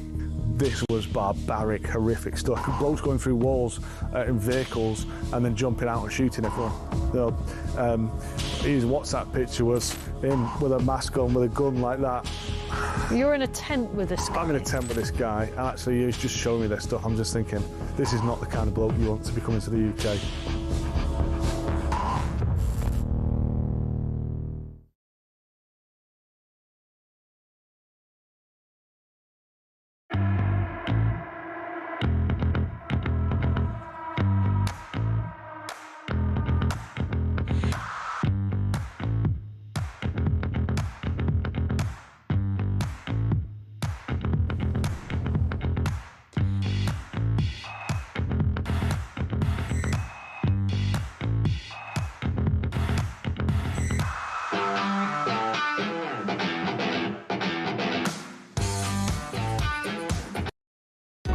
Across the UK, on DAB+, on your smart speaker, on your smart TV, and on your side. This is Talk. Welcome back, 7:30. It's Thursday morning. We're live across the United Kingdom with Talk, of course, the home of common sense, the home of the alarm clock Brit. Thank you for being involved. Your views on the news of the day, always important. 0344 499 1000. Text to 87222. Only one story in town. The response across the media and political landscape to the horrendous story of Henry Novak, the 18-year-old university student who was fatally stabbed in December last year after confronting a Sikh gentleman, I don't call him a gentleman, Vikram Digwa, about abusing women. Digwa stabbed him and then phoned the police and said he'd been racially abused. And what happened next was horrific. I've seen every single person eventually say that it's horrific. It's open questions for Hampshire police. It's open questions for politicians. Everybody has an opinion. And I've said before about this show, Nigel Farage will be on at 8 o'clock. We've just spoken to John Woodcock, now Lord Walney, a former Labour MP. Now we're delighted to be joined by the Shadow Energy Secretary and Shadow Minister for Equalities, Claire Coutinho. Claire, a very good morning. How are you? Good morning. Very well, thank you. Is this the long straw or the short straw on a Thursday morning, stood in the middle of that piece of grass? Well, it's not raining, so a long straw, I would say. Brilliant. What happened yesterday in the House of Commons has fueled massive debate overnight. It strikes me that certain media outlets and politicians were a bit slow to eventually say their piece. I thought Kemi was very good on Good Morning Britain. Nigel Farage was pictured being heckled by many MPs who accused him of making it worse by openly telling the Commons that he believes there's two-tier policing. Do you and your party, Claire, believe there's two-tier policing in the United Kingdom? Yes, we do. And I should say we've been at some of the front of this campaign for years. There is nobody who's done more in British politics to fight against this critical race theory, which is not just in policing, it's across our public services, than Kemi Badenoch. Those heckles that you heard yesterday for Nigel, they have been happening for years. They happened to her when she was talking about these things more than, the better half of a decade ago. And the problem is this. You have Keir Starmer, who is saying there is no problem, there's nothing to see here, and we know that this is happening. It happened in the case of the Southport killer, where he was not stopped because people were afraid of being called racist. It happened in the case of the Nottingham killer, where a violent offender was not institutionalised because they were afraid of being called racist. This has happened in the case of the Manchester bomber, where he was not stopped because the security guard was frightened of being called racist. It is something I have raised before. It's something Kemi has been raising for years. So Keir is wrong when he says there is no issue. There's clearly something going badly wrong in our public services. But on the other hand, Nigel is wrong, because what he is offering people is just anger. And actually the job of the leader is to understand the grief that our people are feeling having seen this gross injustice, but also to show them the way out, to show them how we can change the system. And I would argue that in the last year, we think these race action plans, all of these things are bad, but there's been a new thing added to the mix, an Islamophobia definition, which is doing the exact same thing, trying to tell our public services they should prioritise anti-Muslim hostility over doing their job and protecting the public from harm.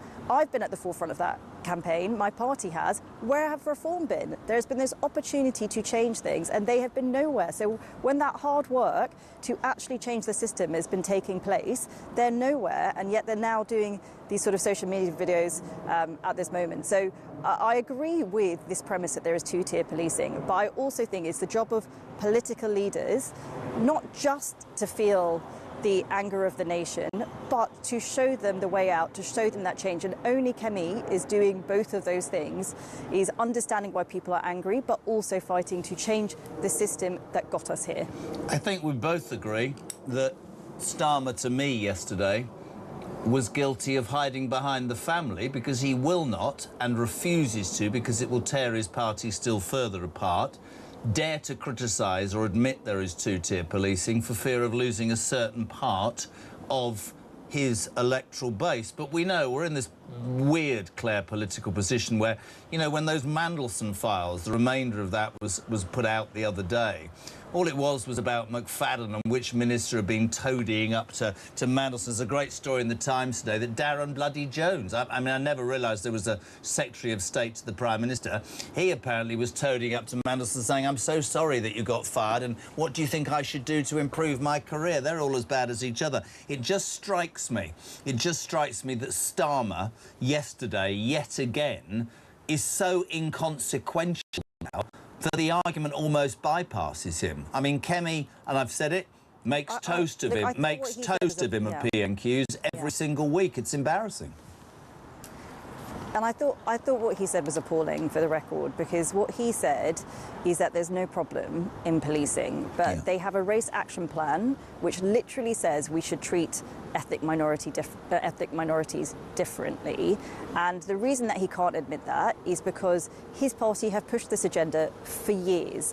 And actually, one of the things that I said we've introduced in the past year that I have fought against, that we fought to water down as much as we could, but it's still come through and it's still going to be as bad, as dangerous, is this Islamophobia definition, which again is going to go into our policing services, telling them that they should be treating Muslims differently. We should not be treating anybody differently. Everybody should be treated the same when it comes to the law, whether that's for penalty or for privilege. And if you do not have that sense of equality in your country, you are going to get huge divisions. And that's why Keir can't admit that this is a problem, because him and his party have been pushing this ideology for years and years and years. And now we are seeing all of these bad things start to happen. We have to fix the system. That's what, you know, Kemi Badenoch has been arguing for years. It is why we've been putting forward the changes that we have. And you know, it makes me horribly sad, because we just did not need to be here. There is so much. We've lost this idea of common sense. The idea that you've got a race action plan. This is what it says. Well, let's talk. I know what it says, because we were reading. Mad. It's obviously mad. Well, the NPCC, the National Police Chiefs Council. I mean, I was reading it yesterday, and I'll read it again because people dip in and out of shows. Our commitment to racial equity means producing equality of policing outcomes for people from different ethnic groups. So far, so good. But then it goes on. By responding to individuals and communities according to their specific needs, understanding that these will be racialised. So then it gets me completely. It does not mean treating everyone the same. And Claire, I have said this about the failed grooming gangs inquiry, which I lay at your party's door and Labour. I'm just being totally straight. I've said it about all sorts of situations. I've said about Henry Novak. I don't care what country you come from, the colour of your skin, your religion, your creed. To rape an 8-year-old girl or to stab an 18-year-old in the cold light of day to death on our streets, you do not deserve to have liberty in my country, and we need to get away. I mean, overnight, this is what I wanted to put to you. It seems that officers, I mean, Lord Walney said only 1 in 7, but it emerged that several hundred police officers in Hampshire felt controlled and pressured to feel certain ways during diversity training. A day-long course titled Inclusion Matters taught the Hampshire officers about racism, unconscious bias, privilege and the importance of being an ally. Quick question to you. Do diversity training days need to be scrapped? Absolutely, but like I said, I've been talking about this for years. Kemi's been talking about this for years. It's not just in policing, it's everywhere. It's in our social services. There was a case, Sarah Sharif in Surrey, where a child who was 9, she died because the services did not want to seem racist in pursuing her father who was committing this horrific abuse against her. We've seen this in the case of the Nottingham killer. A man was not institutionalised even though he had this history of being violent because they did not want to put more black men into mental health institutions. We have to stop prioritising anti-racism, or whatever you want to call it, over protecting the public from harm. That is what these services jobs are, whether you're in police, the mental health services, whether you're in children's social care services, the people that are meant to stop things happening like the grooming gangs.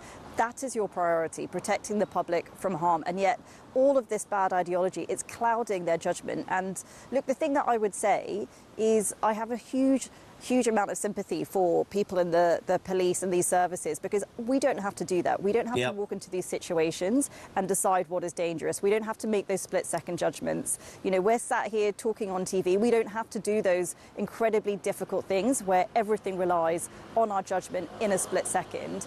And what is happening is that judgment is being clouded. We are, you know, putting in this training which is telling them to prioritise something else rather than public safety, and that is what is wrong. You would understand I have to do this job in a certain way, and I have all people from all parties. I have a text message I want to read to you, Claire. I know that you'll answer it correctly. She says, Claire Cortino, says Nicola in Norfolk, seems to forget, like many Tory politicians, that all this DEI nonsense infecting the very public institution she's just talked about for years thrived under the Tories, and yet the last 14 years did little to correct it. You need to answer that, Claire, if that's OK. Well, yes, I do need to answer that, and it's a fair challenge, but let me say two things. A fair amount of those Tories have now gone to reform, so they pretend that they are completely pure in the past. There's quite a number of them I don't remember saying anything when this was happening. The person who I do know was saying something was Kemi Badenoch. It's one of the reasons I backed her to be leader of my party, is because even in 2020, when it was incredibly unpopular to talk about these things, it was incredibly hard. There was no counter-right movement saying we don't like woke issues. She was there arguing against critical race theory when everybody was throwing rocks at her, and nobody has done more than her. Nobody has done more than her in British politics to fight against this problem. It is one of the reasons I supported her to be leader of the party, because we have to root it out. I feel very passionately about this. It's one of the reasons I got to know Kemi back in 2020, is because of her work on this issue. She asked me in a very minor way to help her, and I did. So I understand when people say, oh, these things happened 14 years ago. I was not there 14 years ago. Kemi was not there 14 years ago. And some of the parties who are trying to pretend that they're completely pure in this, they now have a lot of Tories who were there 14 years ago. So, yes, we all need to change. But I think the most important thing that I want to say is it is not enough just to take out a few action plans. It is not enough to take out a few officers. You have to root out the ideology that has spread across society, which tells everybody that racism is the worst thing that can happen to you. It is not the worst thing. Murder is worse. Child abuse is worse. Serious public harm, acts of terrorism, these things are worse. And we have to put everything back in its proper order and make sure that the public services who are there to protect the public can do their jobs. Great to have you on, Claire, genuinely. Sorry about the wind, but thank you so much indeed for joining us on Talk Breakfast this morning. Claire Cortino, Shadow Minister for Equality and Shadow Energy Secretary. I didn't get the chance to tell her what it must be like shadowing the bacon sandwich muncher Miliband. 7:45. Big news, by the way. Nigel Farage, who created a huge furore yesterday by having the balls to stand up in Parliament and tell it how it is, on this show from 8 o'clock, 0344 499 1000. What do you want to ask him? Do you want to leave a voice note? Do you want a text message? 87222. Miranda, good morning. Well, of course, we should respect poor Henry's family's requests, but if it is not politicised and if the people don't rise up and make their feelings known, then that poor young man's cruel, neglectful, cold, lonely death will have been in vain. We need a Henry's Law instilled in the bloody awful crap, instilled not just in the police force, but right through all the institutions, schools, NHS, unis, etc. It's everywhere. And it's a deeply vicious, pernicious cancer that's been on the rampage unchecked for a very long time. And we need a cure.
across the UK. On DAB+, on your smart speaker, on your smart TV, and on your side. This is Talk. Welcome back. We're just struggling under the knowledge that Harriet, the work experience girl, has to write up a report tomorrow on her experiences on The Breakfast Show. Christ, I feel sorry for her. But anyway, big news for her. She's here next week as well. And Christian's going on holiday, not going camping. Am I allowed to say where you're going? Going to Ballstall with his other children. And the work experience girl probably end up... Harriet will probably be producing the goddamn show the way it's going, because they've given me somebody called Dean. I can only describe Dean. Dean's currently in Marbella or somewhere like that, in Gucci shorts that aren't Gucci, in his head. I think he's actually in Villamora. Dino's a bit of a... think Mark Wright when he was 20. Fascinating. 0344 419 1000. Text to 87222. Let's go to London. Nigel, you're 15 minutes early. That's not Nigel Farage, is it? No. I'm not as good looking as him, but then again, I'm not as old as him either. But we're both Nigels, and we're fading out, as you probably know. How are you? I'm all right. How near is your mouth to the phone? I feel like you're swallowing it. Can we move your gob back a little bit? I can move it back a moment. Is that better for you? I'm speaking more gently now. Very good of you, sir. What would you like to say? Well, I want to talk about the appalling legacy of the police over the treatment of Mr. Novak, who died in their hands. I think what hasn't come out from this story, and I've lived in America for 41 years, is a difference in policing. Now, over here, I'm sorry to say, I'm sure a lot of people, police are just not accountable. In the United States, if this happens there, the police officers would have been named, would have been photographed, would have been ID'd. All the evidence would have come out for everyone to scrutinise and see. Here, it's just like a bit of a white wall cover-up.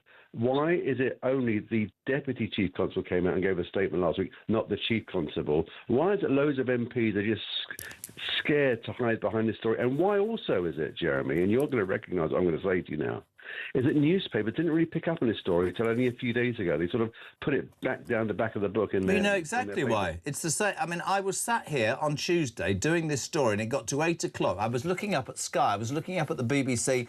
They're talking about pricing, and they're talking about Russia. Nobody was doing Henry Novak before Talk, and that other station I'm not allowed to mention. It's true. We led the way in this because it's absolutely front and centre to what's going on in the United Kingdom. I agree with you, and I'll take just a quick point because I've got to move, but you talked about America. I said to every politician yesterday, and I'm bloody well complete doing it, when George Floyd was callously murdered and those police people in America were name-shamed and jailed, good, the whole world took the knee. The whole world took the knee. The whole world was outraged. Sadiq Khan tweeted, rightly, it ignited fury. Farage stands up and says, you know, there's fury and gets lambasted. Where's the minute silence for Henry Novak in the Commons and the Lords? We had that 6 years ago with George Floyd. That's not wrong for me to say. They didn't want to talk about it because it would pose too many difficult questions about certain groups in this country, and that would alienate. If you star me, you're going to alienate a voting base. That's what I think, pal. No, I think you're right, and it really comes back again and again and again. It's a bit like a Stephen Lawrence moment, this, for me as well, because he died and police did nothing about it, if you remember. And it's only because the Daily Mail named and shamed the people at the time. Yep. But there's no action, there's no hunger, there's no appetite for police to be accountable to the public. This nonsense about we police by consent. Well, people are fed up with the consent because you don't do your job properly and you let someone die in your hands. You can't tell me that a young person is stabbed 5 times, there'll be no evidence of blood or dampness on his clothes. Do you know what Blexley said yesterday as well, which cut me to the... I mean, this got me completely. And he went... He was apoplectic and he said, the thing that I don't get in any which ways is that if you turned up at there, whether or not you've had control in your ear saying, oh, it's a racial attack, you've got to be careful. If you walk into a scenario, he said, and he did 35 years, whereby the assailant, right, the man who apparently has been racially abused, is slumped against a wall and being held up by the brother of the person who actually stabbed him, you'd go, hold on a minute, and more than that, I could hear that boy's life draining away in his voice. You could see the pallor colour of his skin. And the bloke went, he said, I've been stabbed. He went, I don't think so, mate. I don't care. Yes, we can cancel woke ideological training. We can change the police council chiefs. We can change race this and race that. There's also in this argument complete bloody incompetence. It's not just if we are saying to our police, even common sense goes out the window, then we're all in the crap, aren't we? I mean, I'm old enough to remember we were scared of the coppers, right? They'd drag you by the ear and take you back to your mam. You've been in trouble. Absolute nightmare. Nigel, thank you very much indeed. Alan, good morning. Morning, JK. Big Al from Swansea, yeah? Regarding Mr. Nigel Farage, absolutely 100% spot on. Keep going, Nigel. Keep doing what you're doing because you speak for the common man. These lefties, right, for the last 30 years, have been pushing their agenda, infiltrating all the establishment, police, university, you name it. They've taken over. And if we now, the 90% of the normal people in this country have a disagreement, I say, well, hang on now, we think that's a bit ridiculous. They call us intolerant, racist, bigoted, full of hate. Well, if we were that bad, how have they got so far in our institutions for the last 30 years? If we were intolerant. But now we're saying, well, enough's enough. They push him back and they can't cope with it. You can't debate these people. I've tried. I give up. You talk into a brick wall. They're full of hate. If you don't go along with them, it's hell on. But Nigel is our only hope now for the next election. Starmer is just a weasel in number 10. He's deflecting and inciting as if Nigel's inciting it. Well, he's not.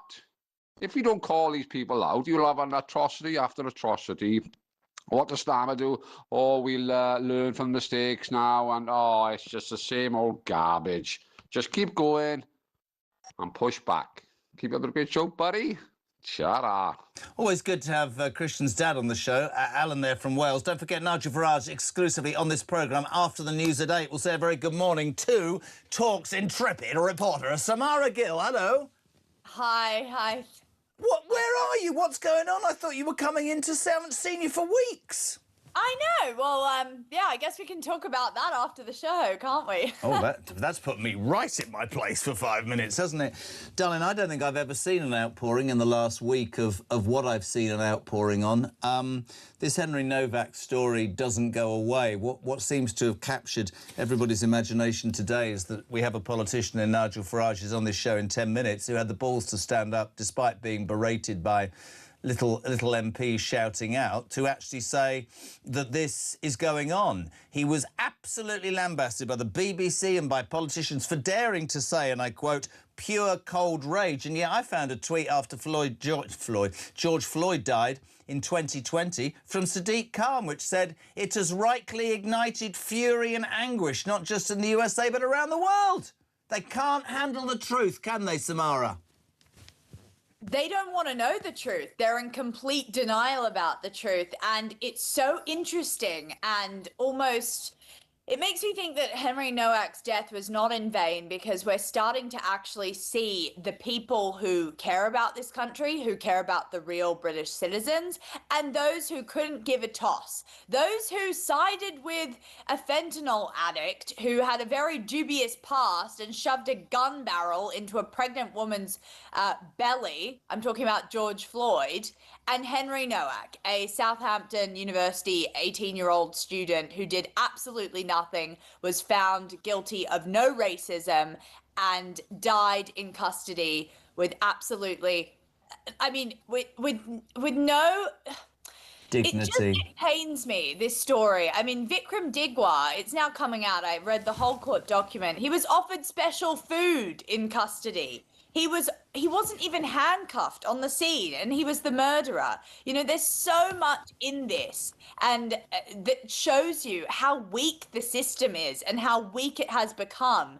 And I think that's why people are getting so upset about it. But Farage's words have reverberated around the world. I was just talking to an Australian outlet about him, and they're saying over there that he's more prime ministerial than what we've got in number 10 right now. I don't think that would be difficult. I agree with you. I saluted the fact that he had the courage to talk about what people were feeling. And, of course, they came out, certainly Starmer, and said, you know, you're building a division. My point about Starmer was that he's so gutless and scared of his voter base or alienating anybody that he hid behind what the family allegedly wanted. Again, Samara, and we haven't got much time, that's why you got to come in, darling, but just doesn't have the balls. And any leader, you know this and I know that, any leader of any conviction at any time in life is not going to please all the bloody people all the time. And Farage, I thought yesterday, proved that he's all right with that. Yeah. Absolutely. It's easy to put your foot down and say this is right from wrong. But unfortunately, I think it's Keir Starmer's loyaltiness that has already gotten in the way yet again, because he just wanted the process to be there. He wanted to make sure that, you know, Henry hadn't been a racist or said anything untoward and that this was a clean-cut case and that he could actually defend Henry. Well, I'm sorry, but it's too little too late. And all his DEI policies and the way that he wants to, you know, not upset the far right. And this whole thing about I did want to make sure the process was done is also a blatant lie, because he came to Southport straight away and started calling everyone far right, you know, risers after, even before those cases were done, even before people like Lucy Connolly had their day in court. So it's quite ridiculous to see him do that. And I want to see him take the knee for Henry Nowak, but I know that it won't happen. Just very quickly, I've got to move, but yesterday I said to all the politicians, you'll like this. 6 years ago, we had a minute's silence in the House of Lords and the House of Commons for George Floyd, somebody who, yes, was callously murdered 6,000 miles away. Why the hell have I not already heard we're going to do that in the United Kingdom's House of Commons and House of Lords for Henry Nowak? But they won't do it because they'll be too scared that that'll criticise whatever. Samara, I want to see you. Come in, come in, come in. Bless her. She's a legend. Hard-working Samara Gill soon on Breakfast. Nigel Farage, live and exclusive after the news at 8 on Talk Breakfast.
Some breaking news this morning revealed that under the Terrorist Act, 242 people were arrested in the year to June of this year. That's something you can indulge in as to all the people who aren't going to prison because, well, there's no prison spaces. So this is a Talk exclusive we've been looking at. I said, you take these cuffs off me and speak to me like a human being rather than a common criminal. You're just left wondering, does these people who lead us actually hate Britain? Yeah. Do they not love our country and everything that we've stood for?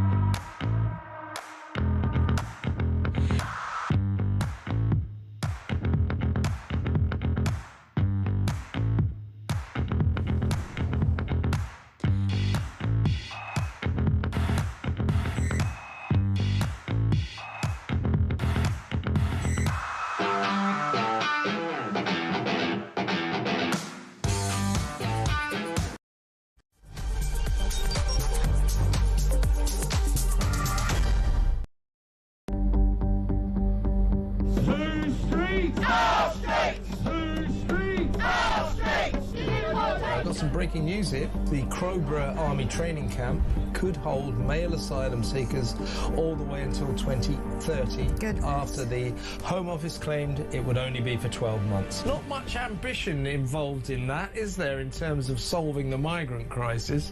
Absolutely, and the way that the Labour government gaslit the public when the migrants were first moved in there, saying, you know, you guys are absolutely being mad. Crowborough is a quiet, leafy town in East Sussex. These people, you can see, have been pushed to their absolute limit. They're not the types that you usually see protesting about this sort of thing. But that town has been absolutely desecrated. You're ruining the country. Get Keir Starmer out. Look, England flag. You're useless. Labour Party's useless. I love our country. And one of the things about our country is good manners. Not very British. What Labour advisor thought she wasn't going to be heckled at a petrol station in Leeds? Do these politicians actually ever get out and understand what it's like for real working class people? I thought it was British to exercise a right to free speech. That's what Keith Stalin told Trump. That's what White Van Man was exercising yesterday to Richard III. Oh yes, I remember. We're not really allowed our right to free speech in case we criticise the government. You can't blame people so many decades away from you for the chaos that has been caused by Labour. This is cheap politics, isn't it, Syrian? Well, it's stupid politics. I mean, who raised national insurance on part-time workers? Labour. Who's been the stupid people that have wandered down the road and increased taxes on businesses and on individuals? Labour. A lot of people get very frustrated, especially when the government says, oh, free school meals, you know, for every kid, not just the kids who really need them, free bus passes, free this, free that. None of it's free. It's subsidised and paid for by the taxpayer. And we're in this constant situation where the government's answer to everything is tax us a bit more, take more of our money, and then give some more of it away generously. It's our sodding money they're giving away. Yeah, exactly. And it's either someone else's money today, another taxpayer, or even worse, it's the money from our future selves. And across the UK, on DAB+, on your smart speaker, on your smart TV, and on your side. This is Talk.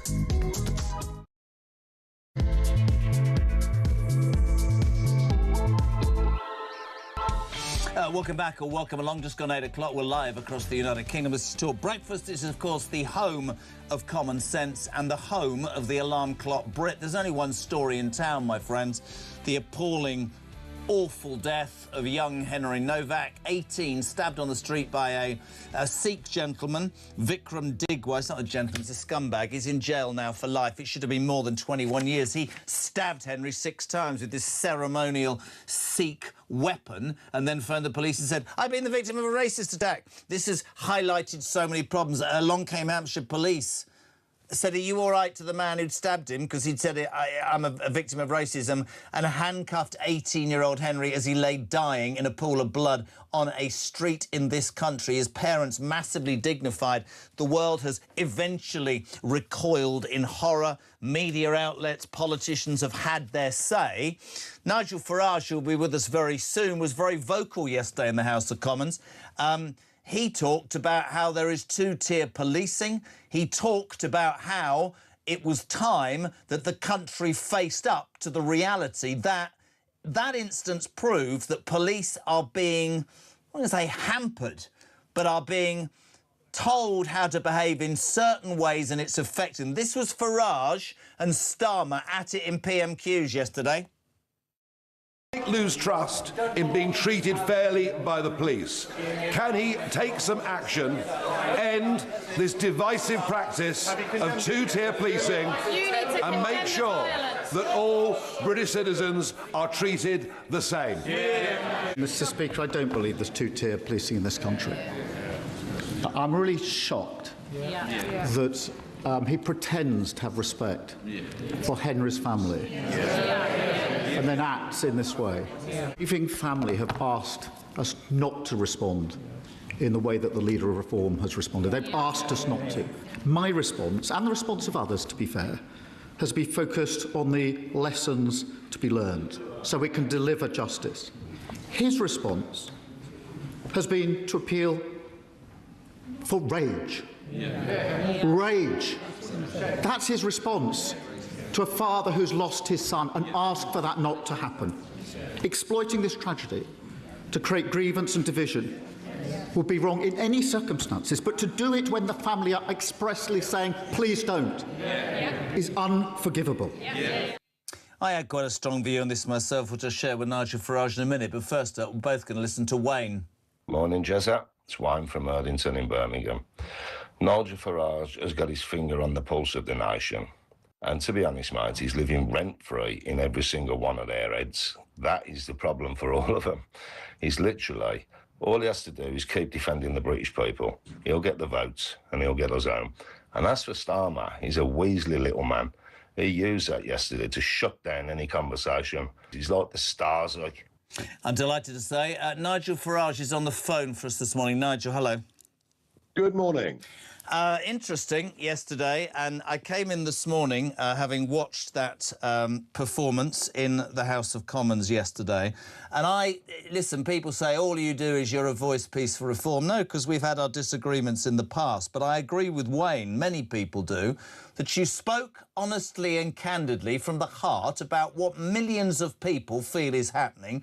And we have a Prime Minister who refuses, Nigel, to accept there is two-tier policing in this country. What do we need? Leeds, Manchester, the Unite March? How much proof does this man need that this country is heading in a wrong direction?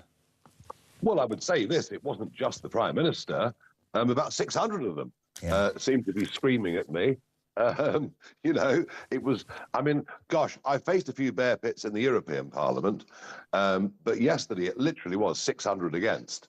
And they were screaming and frothing at the mouth and raging because we're not supposed to tell the truth. We're not supposed to say there's two-tier policing. We're not absolutely never allowed to say there's anti-white racism that has now been built into the police, who now obey the orders of their bosses.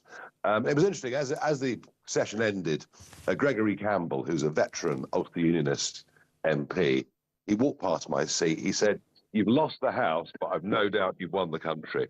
And I've never seen, in all the years I've been doing, 35 years I've been doing this, I've never seen a moment when most of mainstream media and most of mainstream politics was more out of touch with the country than over this issue. Quite extraordinary. Couldn't agree with you anymore. I was sat here on Tuesday morning covering this story from 6 o'clock. I've done only this story all week, and I was looking at the BBC and Sky, Nigel, and nobody was talking about it. It's an utter disgrace. And just going back to yesterday, I mean, we're watching footage of people screaming at you, and I think they believe, these politicians, that the country, the silent majority, the millions who feel that they have not been heard for so long, are not watching this stuff. The response this morning has been utterly appalling. I'm going to throw some questions, but I just want to ask you one particular thing. Last night, the BBC apologised to you after one of its presenters, Matt Chorley, misquoted some comments you made about Henry Novak. He said that you had said white cold rage, when actually you said pure cold rage. But I just want to ask you this, because Starmer brought this up. You weren't appealing for rage. You were pointing out that that was how many people in this country were feeling. Isn't that correct? Well, I mean, I don't know about you, but I watched that video and it made me very, very, very angry. Yeah, indeed. livid. I've got a Henry who's 17. You've met him. You know.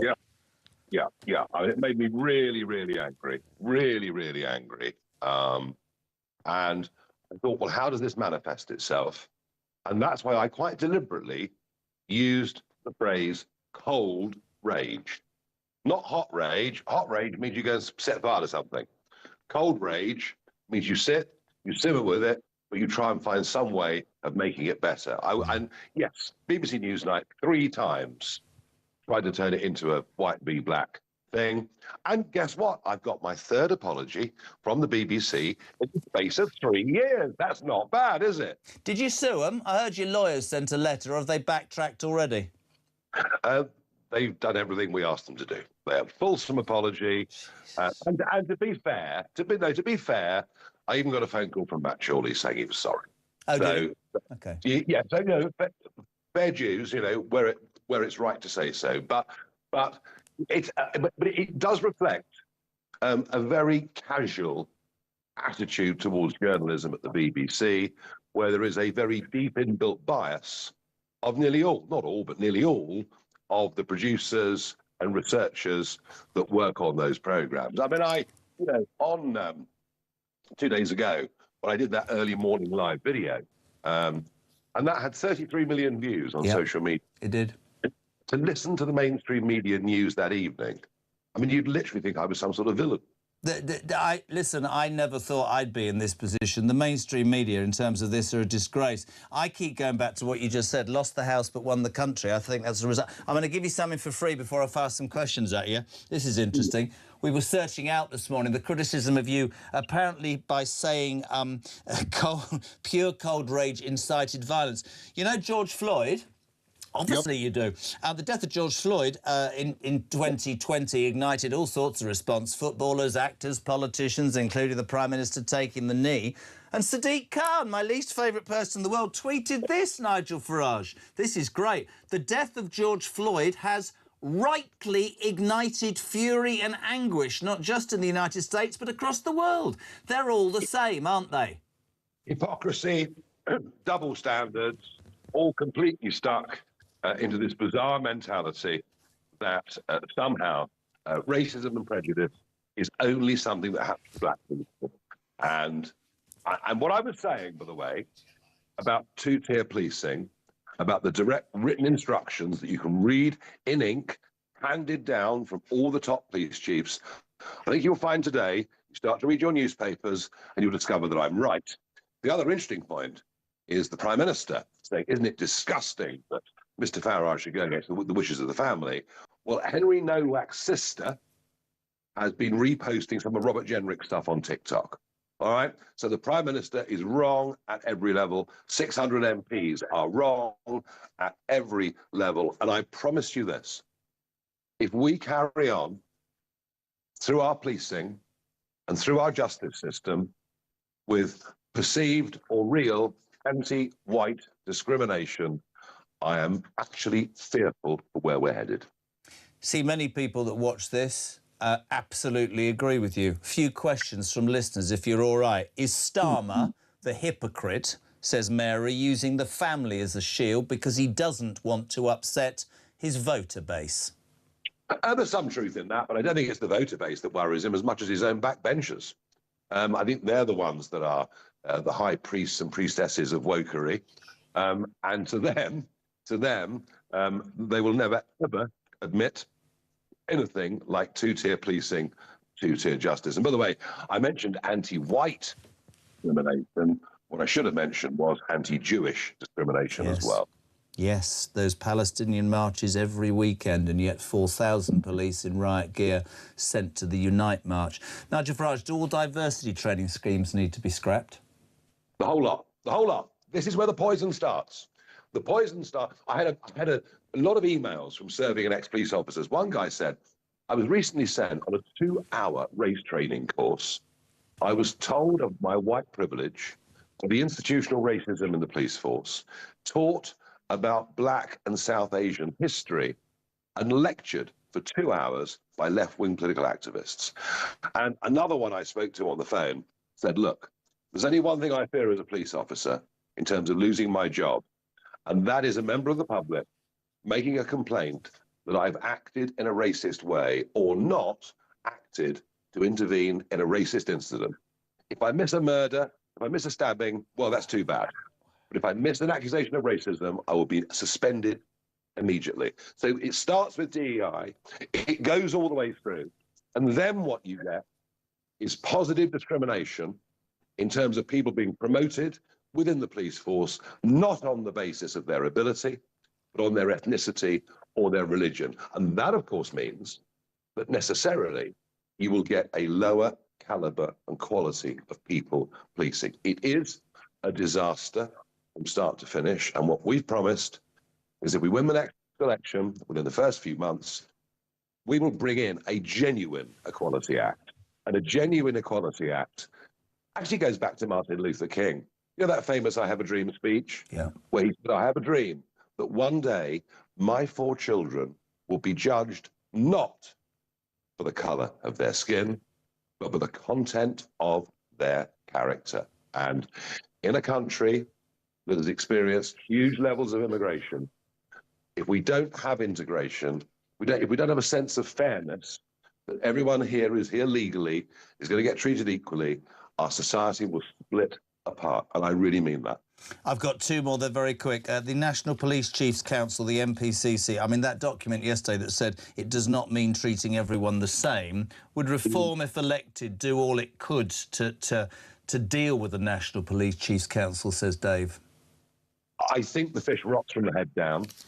I feel desperately sorry for police officers on the ground being made to police in an overtly political way when neutrality has been thrown out of the window. And I think many of those people who are police chiefs should frankly not be in their jobs. And the final one was my idea. Well, it came from a listener yesterday. After George Floyd, Nigel, the House of Commons and the House of Lords held a minute's silence for George Floyd. I'm asking all politicians to go to the Speaker because I think we should hold a minute's silence for Henry Novak. Do you agree? Well, if we believe in equal treatment of people, and if we believe that people who are being held down and cuffed for the police say, I can't breathe as they die, then we absolutely have to. Mate, it's great. Thank you so much. I know you're a busy man up north, but thank you so much indeed. My viewers and listeners will be very interesting. One final question, Nigel. Would you take the knee for Henry? No, I don't take the knee for anybody. I'll stand and bow my head.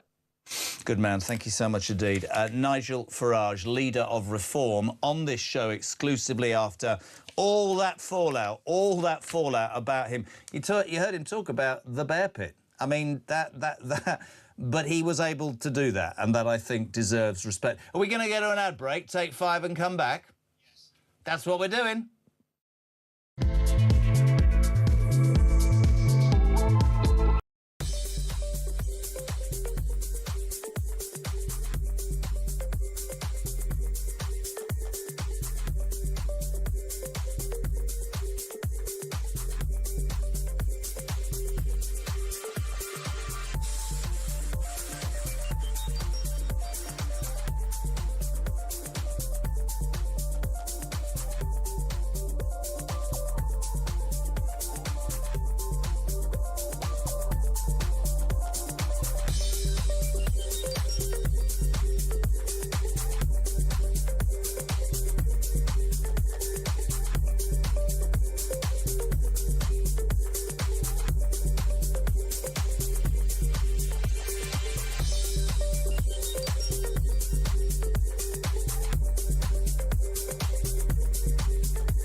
They found a label now, Ian, which allows them to sit at home on tablets, wasting their time. Wow. You know, you've got the welfare state, I've already said, wonderful thing, isn't it?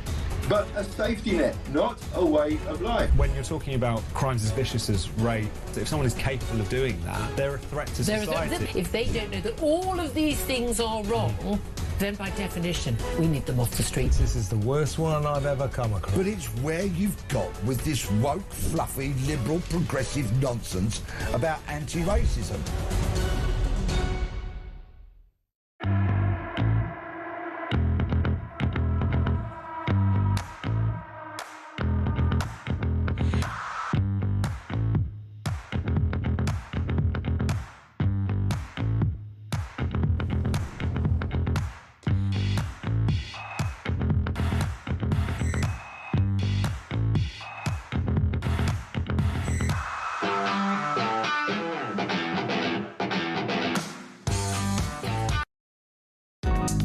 across the UK.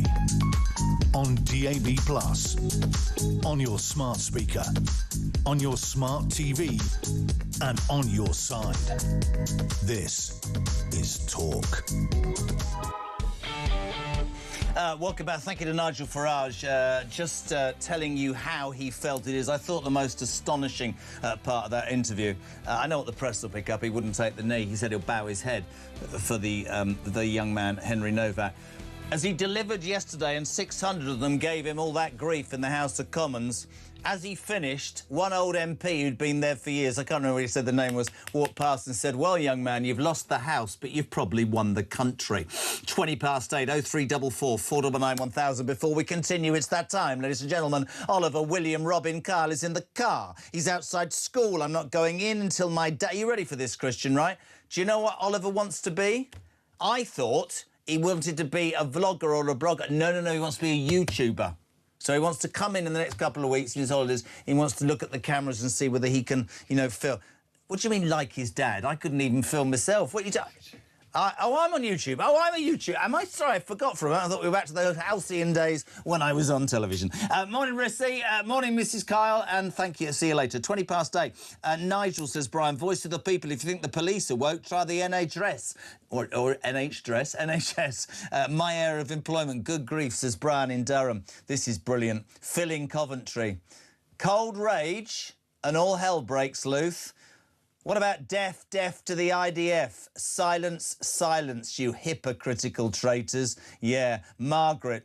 We need to remember that Bednock also used the dreadful occasion of Henry's death to target Farage. There's no grace in any of the legacy parties. They've lost their moral compass. Dave says, I am sure many others like me would like to shake Nigel's hand and buy him a pint. Problem is, I'm probably never going to get to do it, but tell him from me I'm grateful. Wayne says, morning, Jez. Nigel did not cause division. He simply highlighted the division that Starmer has caused. I am in Nottinghamshire. 0344 499 1000. Text to 87222. Layla Cunningham from Reform after 9 o'clock this morning. We've also got Toby Perkins. We balance it out. Toby Perkins is the Labour MP for Chesterfield. On the show ahead of 9 o'clock, we'll say good morning to former Met Police detective who lost his big time on Monday. Peter Blexley, good morning.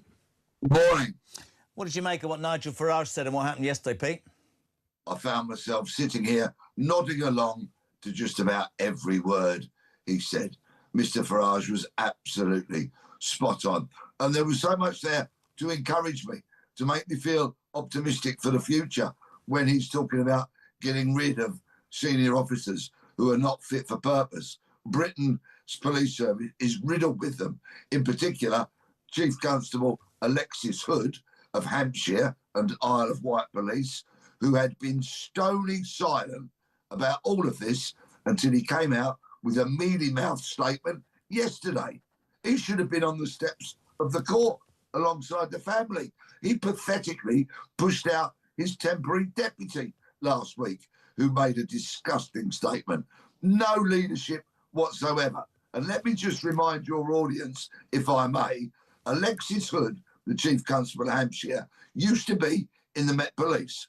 And when that vile, gun-toting, would-be murderous piece of garbage, Chris Cabba, got shot dead by the police, the same Alexis Hood took to social media to do a pathetic, teary message to the camera about his deep regret and his heartfelt sorrow and all that kind of drivel. That tells you exactly the mark of the pathetic man that he is. I really wanted to get into this with you today. I think when we spoke on Monday, we were both so appalled by that body cam footage, and you made some such salient points. Overnight, it emerged, Pete, that many police officers in the Hampshire and Isle of Wight force, am I allowed to say force or does that upset people, had felt controlled and pressured to feel certain ways during diversity training. A day-long course entitled Inclusion Matters taught officers about racism, unconscious bias, privilege and the importance of being an ally. Now, I don't want to be... personally, I think all four of them should have no pension, should go to jail. I don't give a toss. I like you said on Monday, there's training, there's ideology and there's common bloody sense. And when that kid, who you could hear life was ebbing away, said, I can't breathe, and the bloke went, we haven't been stabbed, mate. mate, have you? For me, no shred of competence whatsoever. But these diversity training schemes that Nigel Farage said should be scrapped, are they to blame for the way the police are behaving? Is that from above, or... I mean, is it a simple case of, I'm going to go there with my hands behind my back because I'm too terrified of even breaking wind and I'll be thrown out the force? Number one, yes, they are to blame in many, many regards for biased policing, because officers sit through these courses where they're taught such drivel like white privilege and so on and so forth. So then they do become terrified to do their job impartially, without fear or favour. They are actually told they must be biased. These courses are commissioned by senior police officers, those chief constables. They willingly do this. They push this drivel down the throats and into the heads of their officers, and they quite simply have to be stopped. British policing must go back to that original Robert Peel principle from 1829, which is still as relevant today, that you police without fear or favour to anyone. Everybody is equal in the eyes of the law, whether they be male, female, black, white, gay, straight, it doesn't matter. You treat everybody equally. That's what policing should be. I mean, to me, it was extraordinary because it's patently obvious. Is there two-tier policing in this country? There's multiple tiers of policing, or inconsistencies, as I call it. And that's to be expected because policing is imposed by people, and some people will do a job in one way and others do it in another way. But the rampant kind of contradictions and inconsistencies we see that aggravate people so much are when pro-Palestine marchers walk through the streets of London every other Saturday chanting for the extermination of a whole nation of people because they follow one particular faith, and the police watch it, do nothing, let them walk on by and appease them. Then we have other marches organised by other people, and entirely peace-loving demonstrators turn up to be confronted by police in full riot gear. There's an inconsistency for you. There's an example of two-tiered policing. I don't know whether I should ask you this, because, well, of course, I mean, I created you, I can ask anything. Did you have to do diversity training, Peter? No, I most definitely did not. What would you have done? I've dropped my wire out of shocking asking you. What would you... I mean, how would you have handled that? I sometimes wonder about my old man, how he'd have dealt with some of the stuff that goes on nowadays. How would you have handled that? I'm sorry, I've got the wire caught around my toe. Just carry on talking. I'd have stood up and I'd have walked out. Would you? I would not sit there and allow myself to be subjected to such bias, which flies in the face of what policing should be. This stuff is dangerous, it's damaging, and it's discriminatory. I mean, I think that is the point. If you read the NPCC Council Chief's thing yesterday, it said it does not mean treating everyone the same. I mean, we said this Monday. I'll say it again until I'm blue in the face. I think that, you know, perpetrators of crimes against kids, paedophiles, people who think it's OK to carry ceremonial weapons and stab young men in the streets where they die in a pool of blood, I don't think they deserve bleeding liberty in this country. But perhaps even more than you've said it, what terrifies me, I'm 60, I'm allowed to say this, is that the perpetrators of crime seem to be finding excuses via the left wing of this country, or the do-gooders, or the people who think they're better than the rest of us, to get away with behaviour that the world that I live in, or the world I came from, was repugnant and wrong and should be punished. It's not difficult. We've both been around a while, OK? And you, I'm sure, will remember photographs of senior police officers standing with minority groups holding their flags, whether it be a pride flag, whether it be the flag of a nation, whether it be the flag of some other minority groups, thereby expressing their bias towards a minority. This is the rot. This is how deep it has set, because it's been going on for a long time. There is a very senior police officer, picking up on what you just said about paedophiles, who openly stated that he believed sex offenders should not all go to prison. Number one, it's not his job to talk about sentencing, because that's a matter for the courts. And number two, what a pathetic thing to say. Paedophiles like Hugh Edwards should be rotting in prisons, but they're not. Couldn't agree anymore. Just final thing I wanted to ask you. I thought this was really interesting as well, with all the argument yesterday of Farage and, you know, Starmer and two-tier policing, and somebody texted this morning, Pete, and went, well, look at Leeds, look at Manchester, look at the Unite March. But former Home Secretary, I mean, Labour grandee Jack Straw warned overnight that police anti-racism guidelines had gone too far in the opposite direction since he oversaw the inquiry into Stephen Lawrence's murder more than 25 years ago. He said there's been an overcorrection by the police. There's no doubt in the past there were examples, but he's absolutely spot on, Jack Straw, isn't he, Pete? He is, and whilst I detested so much of what the Labour government of 97 and thereafter did, at least in that cabinet, you knew there were some sharp brains, Jack Straw being one of them. Keir Starmer, that pathetic excuse of a Prime Minister, should look to Jack Straw and listen to what he says. I'm going to finish this on, because it'll end up me playing the thing. There is, of course, an election in Makerfield. I'm doing this quite deliberately on June the 18th, and we'll play the list of candidates in a minute. But one thing that was brought up by Poppy Coburn earlier, which I'd love your response to, is, somebody hasn't talked about the Henry Novak murder, have they? Somebody hasn't talked about police two-tier policing. Somebody hasn't mentioned a thing, and yet Andy Burnham wants to be the next Prime Minister of this country.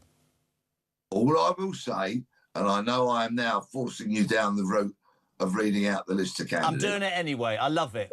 All I will say to anybody that is considering putting an X in the box next to Andy Burnham's name, please go online, type in Andy Burnham Operation Augusta, and then look me in the face and tell me you feel that you could vote for that man.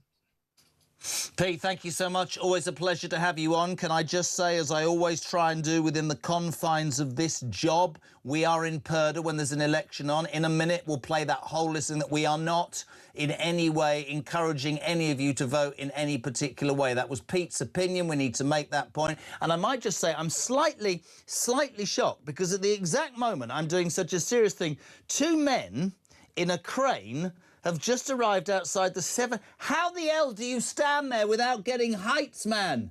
Gee, honestly, has he got a COVID mask? Oh, he's got a helmet. He looks... Hello, how are you? Welcome to Talk the Home... Oh, you buggered off. Talk, the home of common sense. Talk, hi. All right, I got the finger. Back in 3.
Across the UK, on DAB+, on your smart speaker, on your smart TV, and on your side.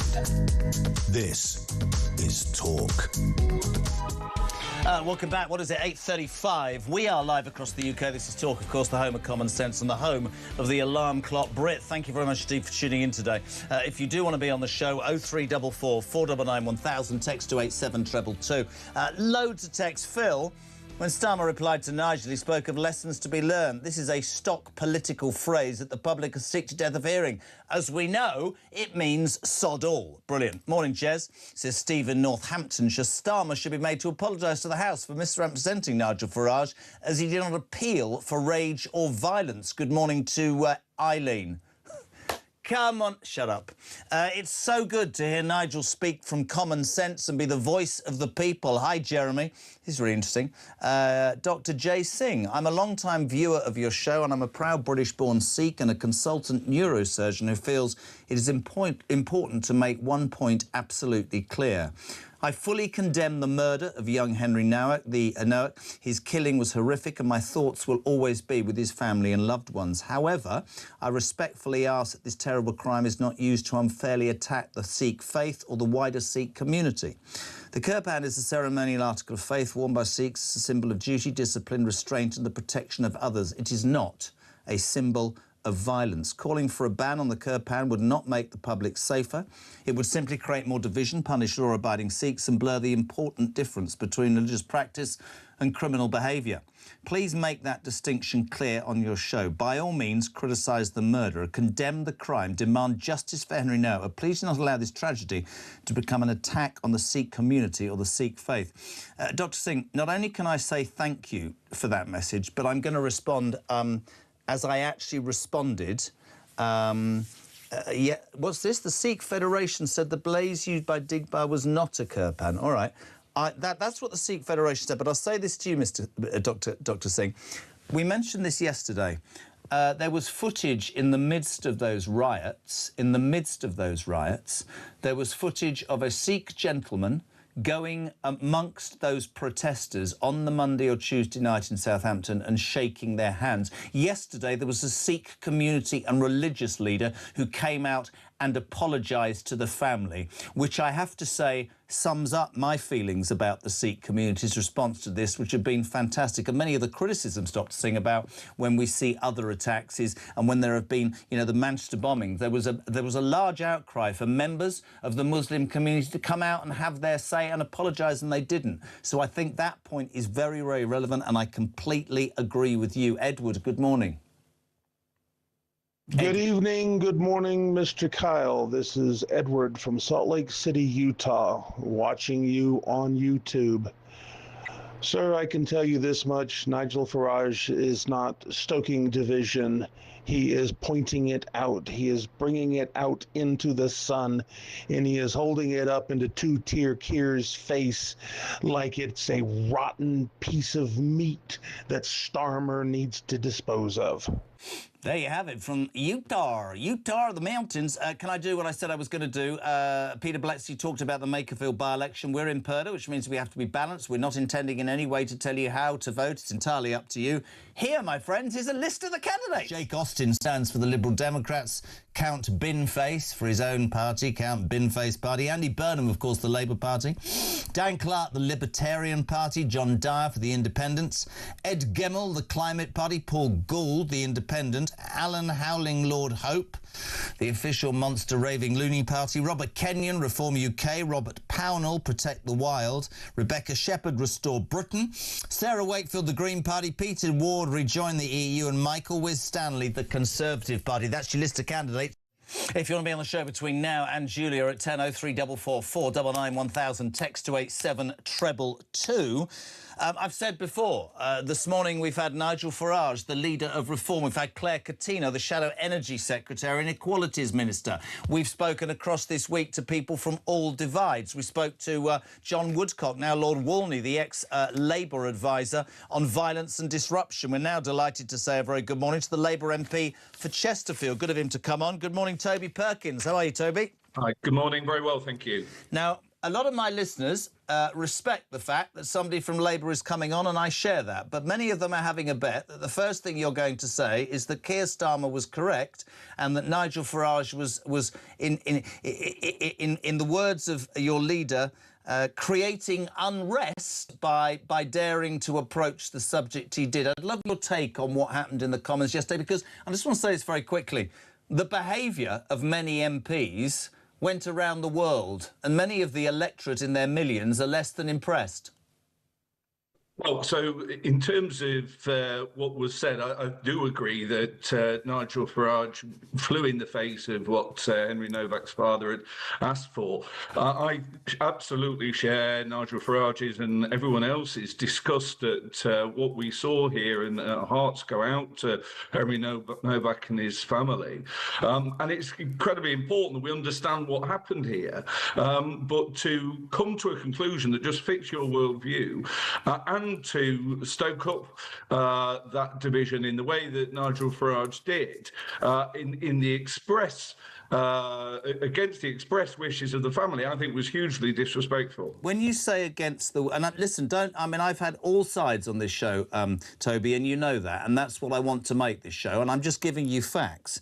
You said that he went against the distinct wishes of the family and stoked division, right? Which is really interesting, because many people feel that your leader hid behind the family to avoid criticising the police and the situation or the answer or the suggestion of two-tier policing for two reasons. One, because he didn't want to upset a certain group of voters, and also because his febrile backbenchers won't allow him to basically break wind or upset anybody because it'd be out the door. And I think that is a perfectly justifiable criticism. You talk about a worldview, maybe I'm wrong.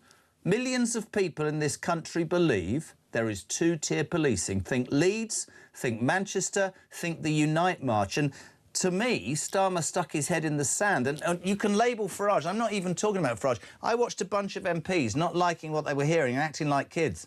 I'm being serious. Well, the truth is that we know we did have two-tier policing. The Macpherson report absolutely exposed the fact that black people were treated in every regard worse in our policing and criminal justice system. We actually did a Home Office Select Committee review 20 years on from Macpherson that found that whilst there had been improvements, actually in every single regard, black people continued to do worse. And so it is sensible to try and address that. Now, if you're saying that black people to this day are still treated worse than white people? I'm saying that when we had the Home Office, the Select Committee review into 20 years after Macpherson, we found that whether it be on stop and search, whether it be on stop and search and finding nothing, whether it be on the punishment handed out to black people who went through our courts, in every regard, they continued to be worse served by our police and criminal justice system. So how do you answer a Labour grandee, the former Home Secretary and one of the most powerful voices in Labour, Jack Straw, overnight, saying, and I quote, "Police anti-racism guidelines have gone far too far since I oversaw the inquiry into the Stephen Lawrence murder more than 25 years ago." He says, and I quote, "There has been a complete overcorrection by the police," Toby. I think it's really important to discover if that's true. I don't know what Jack's evidence is for that. Firstly, we need to know what the IOPC tell us. Is it true that the judge's comments suggest it wasn't, but is it true that overcorrection was a factor in this? Well, hold on a second. We know that as those police officers were given the call, this is a really important point, and I'm delighted that you've come on to debate it. They were told it was a racist attack. Now, you're not telling me, are you, that those police officers, either hamstrung by ideology from above or from government or just complete incompetence, arrived at that scene and didn't immediately think there was something very strange? And I'll give you what Peter Blexley said. The bloke, the Sikh gentleman who phoned up and said, "I've been racially abused," OK, would you not, as a police officer, have found it really weird if you turned up to find apparently the person who racially abused him and shouted at him was slumped against a wall with blood pouring down his shirt, being supported manually by the assailant's brother? I'm telling you, in my humble opinion, and others, that is sheer incompetence and ideology. And that boy, and the reason this has provoked such outrage is, and you won't like this, Toby, but this is what this show is about, and I respect your opinion. Are you going to stand there or sit there today and tell me that if the roles had been reversed and that was a Sikh boy being stabbed by a white boy, that there wouldn't be far more outrage than there has been over the last 96 hours? Because I'm sorry, I don't think there would have been. Well, I think there's been absolute outrage right across the country. Not and initially. I share that outrage. Not initially. I think that in terms of what the police did, they were told they were there for a racist incident. They got it horribly wrong. They will need to answer for that, and the IOPC need to investigate. But I think it's too early to say that it's because the victim was white and the lying murderers were Asian that is why the police came to that conclusion. And I just think that we need the facts here. If Henry Novak had been Asian and the murderers had been white, and we'd had the opposite situation, would Nigel Farage have been furiously raising this in Parliament? I suspect he wouldn't. I'm not talking about Farage. I'll give you an example, because I've done 4 days of this, and I'm not trying to sound like a know-it-all. I love this debate, but the death of George Floyd, right, Toby? Every single person, quite rightly, the callous murder of a... It didn't matter that he was a criminal who stuck a gun in a pregnant woman's belly. The fact of the matter is he was taken out by some incredibly appalling police work, and quite rightly, they were sent to prison. I actually hope these are. I'm just being straight. But the world recoiled in horror. Politicians, footballers, activists, actors in Hollywood took the knee.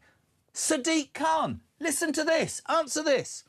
Tweet 2020, the death of George Floyd has rightly underlined, ignited fury and anguish, not just in the US, but around the world. Now, might I be so respectful as to suggest that saying it's rightly ignited fury is no different than Farage saying, I feel pure, cold rage, and yet Sadiq, no disrespect, Starmer, quite rightly, and others were outraged. I didn't feel or see that outrage. I saw the mainstream media, because I was doing it, and one other state... Actually, I'll say it, GB News and Us. It was the only stations, right? I saw the mainstream media ignore this until Tuesday, when it became unpalatable, and then every single newspaper was. I'm not blaming you. I'm not blaming Starmer, but I think we've got to a seminal moment in this country, a bit like immigration.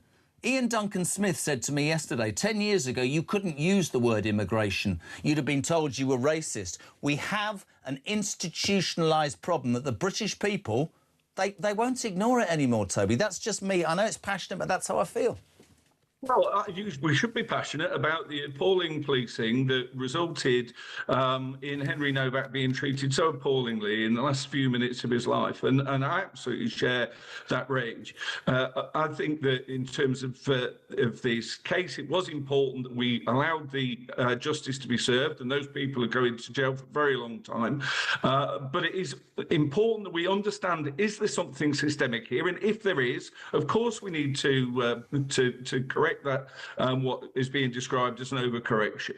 But we don't know that yet. And the judge's remarks, who listened to all the evidence, did not suggest that. So let's calmly find out what's happened here and try and make sure that the appalling heartbreak that Henry Novak's family is going through right now doesn't happen again.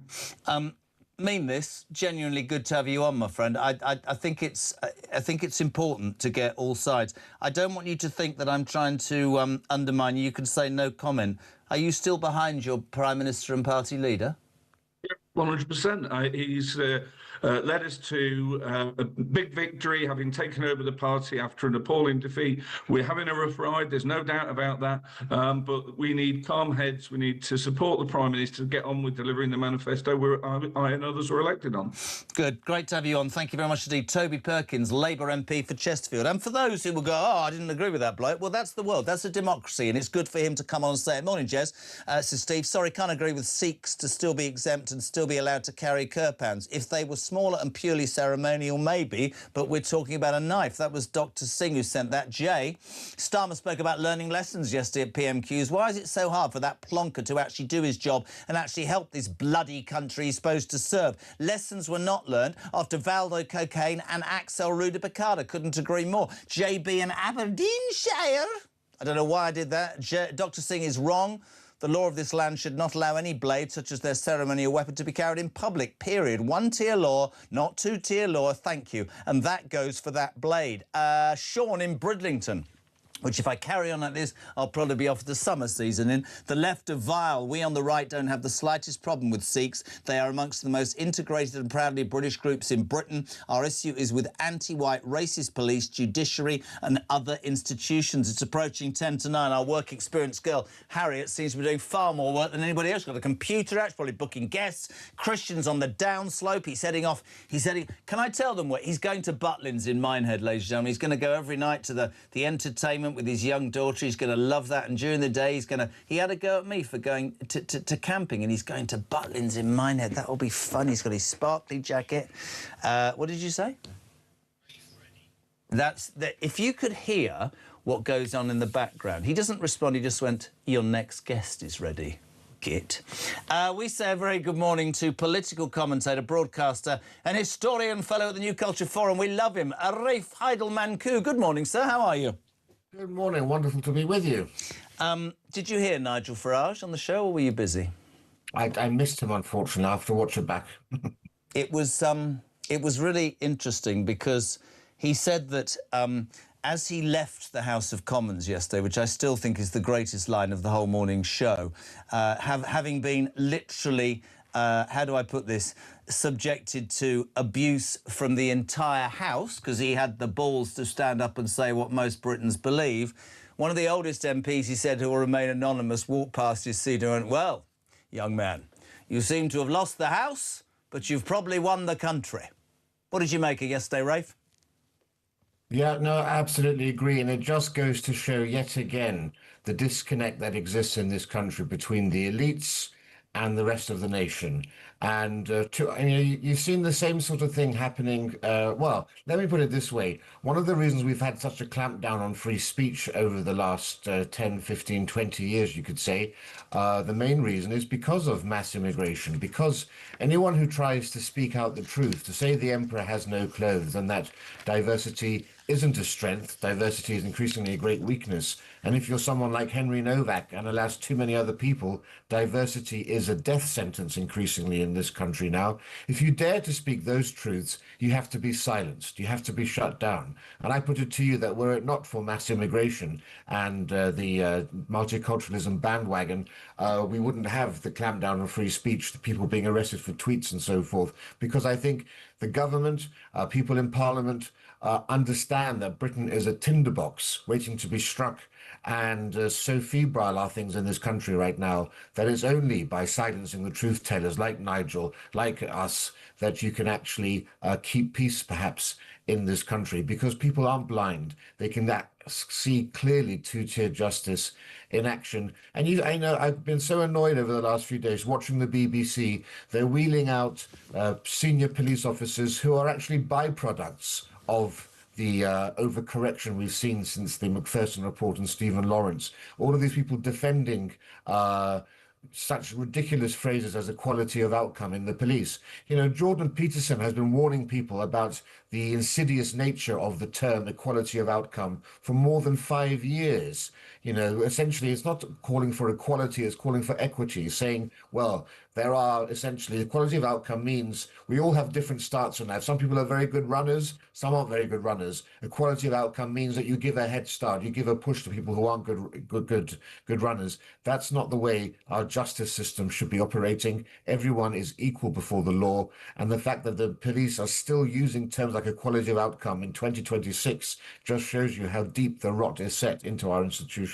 You're far more intelligent than me, and I love having you on. We're mates, but in basic layman's terms, and I've said it for 4 days, Rafe, whether it's a grooming gang, I don't care the colour of your skin, your religion or your creed. If you rape an 8-year-old girl or stab an innocent boy through the heart 6 times in cold blood, I don't want you in my society or on my streets.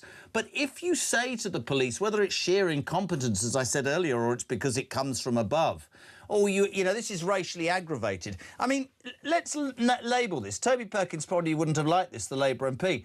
That scheming, lying scumbag who should be in there for life, not 21 years, took his turban off, disrespecting the entire Sikh tradition, because that last caller was right. There are some... The Sikh traditions and beliefs are incredible, right? He took that off, complained that he'd... and his brother was holding up a kid he'd stabbed. And when I heard, and I'm being so... I mean, I've been playing it all week. When I heard that officer go, he went, I've been stabbed. You could hear his life ebbing when the officer went, well, I don't think you have, mate. I'm sorry, I said it all week. If the roles had been reversed, do you, Rafe, believe that the same response would have happened? Because I'm sorry, I don't. There's no doubt about it. This is the situation we have in this country. When you see two groups now in conflict, be they two gangs, you know that the police will police without fear or favour, allegedly. But we've seen evidence now. When you see things like the Southport protest, where there are white people taking part, the police have no qualms about being heavy-handed. But they are reticent to do so when ethnic minorities are having their own protests. Look at the BLM marches. Look how the police reacted there, even taking the knee to those groups, even though they were rioting as well. That's a situation we now have to understand. We do have two-tier policing. I've said for a week now, I think I was the first person to say that we need a Stephen Lawrence-style report issued like the Macpherson report into the death of Henry Novak. His death cannot be in vain. We do need to look at the anti-white bias. I'd go so far as to say anti-white racism that now permeates the police. But you see, Nigel Farage said that and got accused of stoking division. How do you respond to that? It is using our eyes and ears. We can see the clear evidence around us of two-tier policing, and the Henry Novak situation just really crystallizes it in everyone's mind. If police arrive at a scene and they see a white person and an ethnic minority involved in some altercation, the initial reaction is that it's the white person's fault. So let's call this out for what it is. And trust in the police cannot exist without trust. Yeah. And all of our institutions have been corrupted, it seems, over the last 20 years. The police should be the last bastion. It seems now as if it's now only the army, actually, that has the full trust of the British police. But when you now have people who are middle class, and other people that I speak to who are also questioning the trustworthiness of the police, it used to be always that it was ethnic minorities, perhaps, who didn't trust the police. Now you've got a much wider section of the public saying quite clearly they can't trust the police. They can see the police not bothering to show up for burglaries, but coming down very heavy on some poor pensioner who retweets something. We need a root and branch reform of the police, and that means we need to have an investigation into the people who are running our police forces, who are fully signed up members of the cult of diversity, and they are to blame for a lot of the reasons that we have young police officers, like we've seen, going into frontline policing with a completely perverted idea of what is right and what is wrong. Mate, it's always an absolute pleasure. You know that. We know how busy you are, political commentator, broadcaster and fellow at the New Culture Forum. Thank you so much indeed, Rafe Heidelmanko. It's almost at 9 o'clock. We've got the news. We've got Layla Cunningham. And I might replay that Farage interview for those of you who missed it just now. We're back in about 5.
The Crown is facing its gravest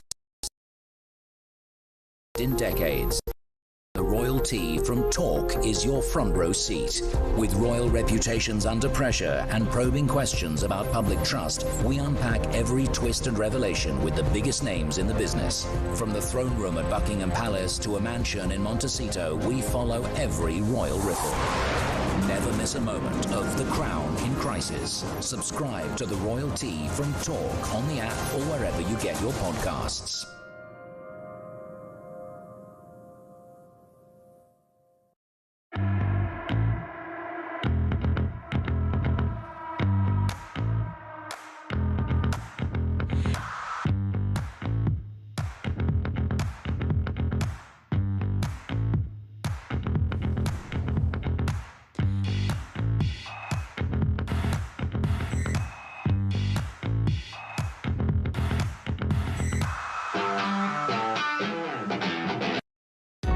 Across the UK, on DAB+, on your smart speaker, on your smart TV, and on your side. This is Talk.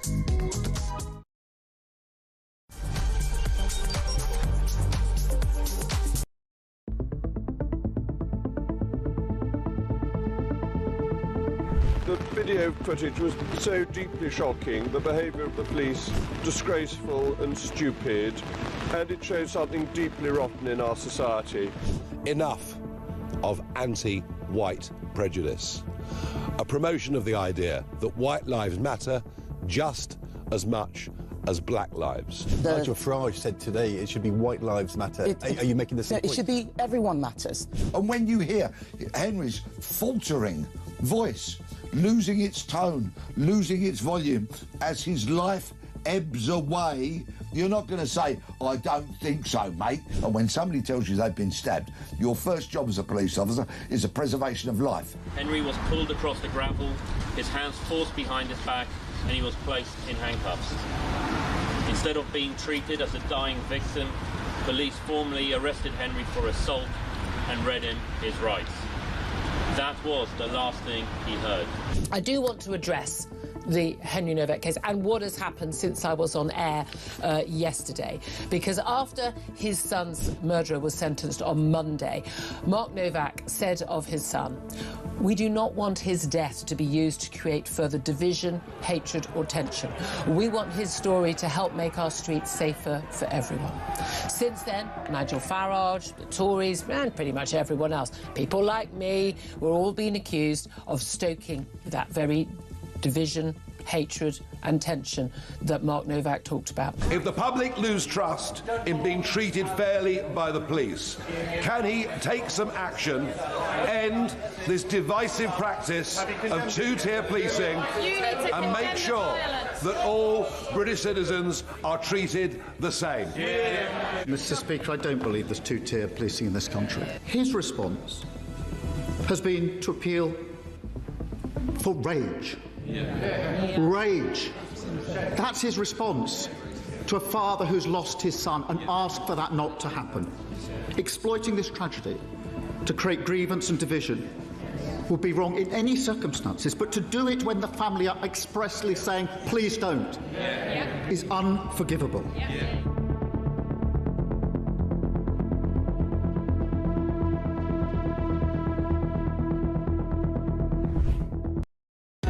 Across the UK, on DAB+, on your smart speaker, on your smart TV, and on your side. This is Talk.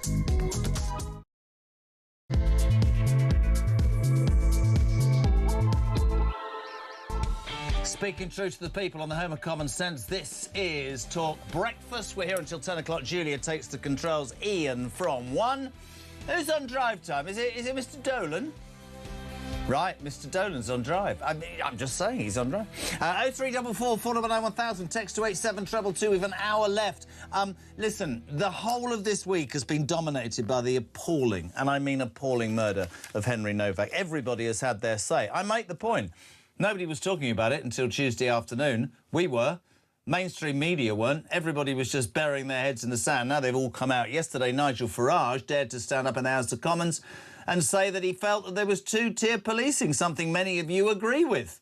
That led to quite an explosive... well, I know you can't really describe Keir Starmer as explosive. He's about as explosive as a piece of rhubarb. Anyway, there was a bit of an argument. Have a watch. If the public lose trust in being treated fairly by the police, can he take some action, end this divisive practice of two-tier policing and make sure that all British citizens are treated the same? Mr. Speaker, I don't believe there's two-tier policing in this country. I'm really shocked that he pretends to have respect for Henry's family and then acts in this way. The Grieving family have asked us not to respond in the way that the Leader of Reform has responded. They've asked us not to. My response, and the response of others, to be fair, has been focused on the lessons to be learned so we can deliver justice. His response has been to appeal for rage. Rage. That's his response to a father who's lost his son and asked for that not to happen. Exploiting this tragedy to create grievance and division would be wrong in any circumstances, but to do it when the family are expressly saying, please don't, is unforgivable. Whatever your take on this, we decided to put the record straight. Nigel Farage came on this show an hour ago. It was a pretty enlightening 10 minutes. Have a listen, my friends. I came in this morning having watched that performance in the House of Commons yesterday. And listen, people say all you do is you're a voice piece for reform. No, because we've had our disagreements in the past. But I agree with Wayne, many people do, that you spoke honestly and candidly from the heart about what millions of people feel is happening. And we have a Prime Minister who refuses, Nigel, to accept there is two-tier policing in this country. What do we need? Leeds, Manchester, the Unite March? How much proof does this man need that this country is heading in a wrong direction? Well, I would say this. It wasn't just the Prime Minister. About 600 of them seemed to be screaming at me. You know, it was... I mean, gosh, I faced a few bear pits in the European Parliament, but yesterday it literally was 600 against. And they were screaming and frothing at the mouth and raging, because we're not supposed to tell the truth. We're not supposed to say there's two-tier policing. We're not absolutely never allowed to say there's anti-white racism that has now been built into the police, who now obey the orders of their bosses. It was interesting, as the session ended, Gregory Campbell, who's a veteran Ulster Unionist MP, he walked past my seat. He said, "You've lost the House, but I've no doubt you've won the country." And I've never seen, in all the years I've been doing, 35 years I've been doing this, I've never seen a moment when most of mainstream media and most of mainstream politics was more out of touch with the country than over this issue. Quite extraordinary. Couldn't agree with you anymore. I was sat here on Tuesday morning covering this story from 6 o'clock. I've done only this story all week, and I was looking at the BBC and Sky, Nigel, and nobody was talking about it. It's an utter disgrace. And just going back to yesterday, I mean, we're watching footage of people screaming at you, and I think they believe, these politicians, that the country, the silent majority, the millions who feel that they have not been heard for so long, are not watching this stuff. The response this morning has been utterly appalling. I'm going to throw some questions, but I just want to ask you one particular thing. Last night, the BBC apologised to you after one of its presenters, Matt Chorley, misquoted some comments you made about Henry Novak. He said that you had said white cold rage, when actually you said pure cold rage. But I just want to ask you this, because Starmer brought this up. You weren't appealing for rage. You were pointing out that that was how many people in this country were feeling. Isn't that correct? Well, I mean, I don't know about you, but I watched that video and it made me very, very, very angry. Yeah, indeed. livid. I've got a Henry who's 17. You've met him. You know. Yeah. I mean, it made me really, really angry. Really, really angry. And I thought, well, how does this manifest itself? And that's why I quite deliberately used the phrase cold rage. Not hot rage. Hot rage means you go and set fire to something. Cold rage means you sit, you simmer with it, but you try and find some way of making it better. And yes, BBC Newsnight 3 times tried to turn it into a white v black thing. And guess what? I've got my 3rd apology from the BBC in the space of 3 years. That's not bad, is it? Did you sue them? I heard your lawyers sent a letter, or have they backtracked already? They've done everything we asked them to do. They have fulsome apology. And to be fair, to be fair, I even got a phone call from Matt Chorley saying he was sorry. Oh, so, okay. Yeah, so, fair dues, where it's right to say so. But it does reflect a very casual attitude towards journalism at the BBC, where there is a very deep inbuilt bias of nearly all, not all, but nearly all of the producers and researchers that work on those programs. I mean, on 2 days ago, when I did that early morning live video, and that had 33 million views on social media. It did. To listen to the mainstream media news that evening, I mean, you'd literally think I was some sort of villain. Listen, I never thought I'd be in this position. The mainstream media, in terms of this, are a disgrace. I keep going back to what you just said, lost the House but won the country. I think that's the result. I'm going to give you something for free before I fire some questions at you. This is interesting. We were searching out this morning the criticism of you, apparently by saying pure cold rage incited violence. You know George Floyd? Obviously you do. The death of George Floyd in 2020 ignited all sorts of response. Footballers, actors, politicians, including the Prime Minister taking the knee. And Sadiq Khan, my least favourite person in the world, tweeted this, Nigel Farage. This is great. The death of George Floyd has rightly ignited fury and anguish, not just in the United States, but across the world. They're all the same, aren't they? Hypocrisy, double standards, all completely stuck into this bizarre mentality that somehow racism and prejudice is only something that happens to black people. And what I was saying, by the way, about two-tier policing, about the direct written instructions that you can read in ink, handed down from all the top police chiefs, I think you'll find today, you start to read your newspapers and you'll discover that I'm right. The other interesting point is the Prime Minister saying, isn't it disgusting that Mr. Farage should go against the wishes of the family? Well, Henry Nowak's sister has been reposting some of Robert Jenrick's stuff on TikTok.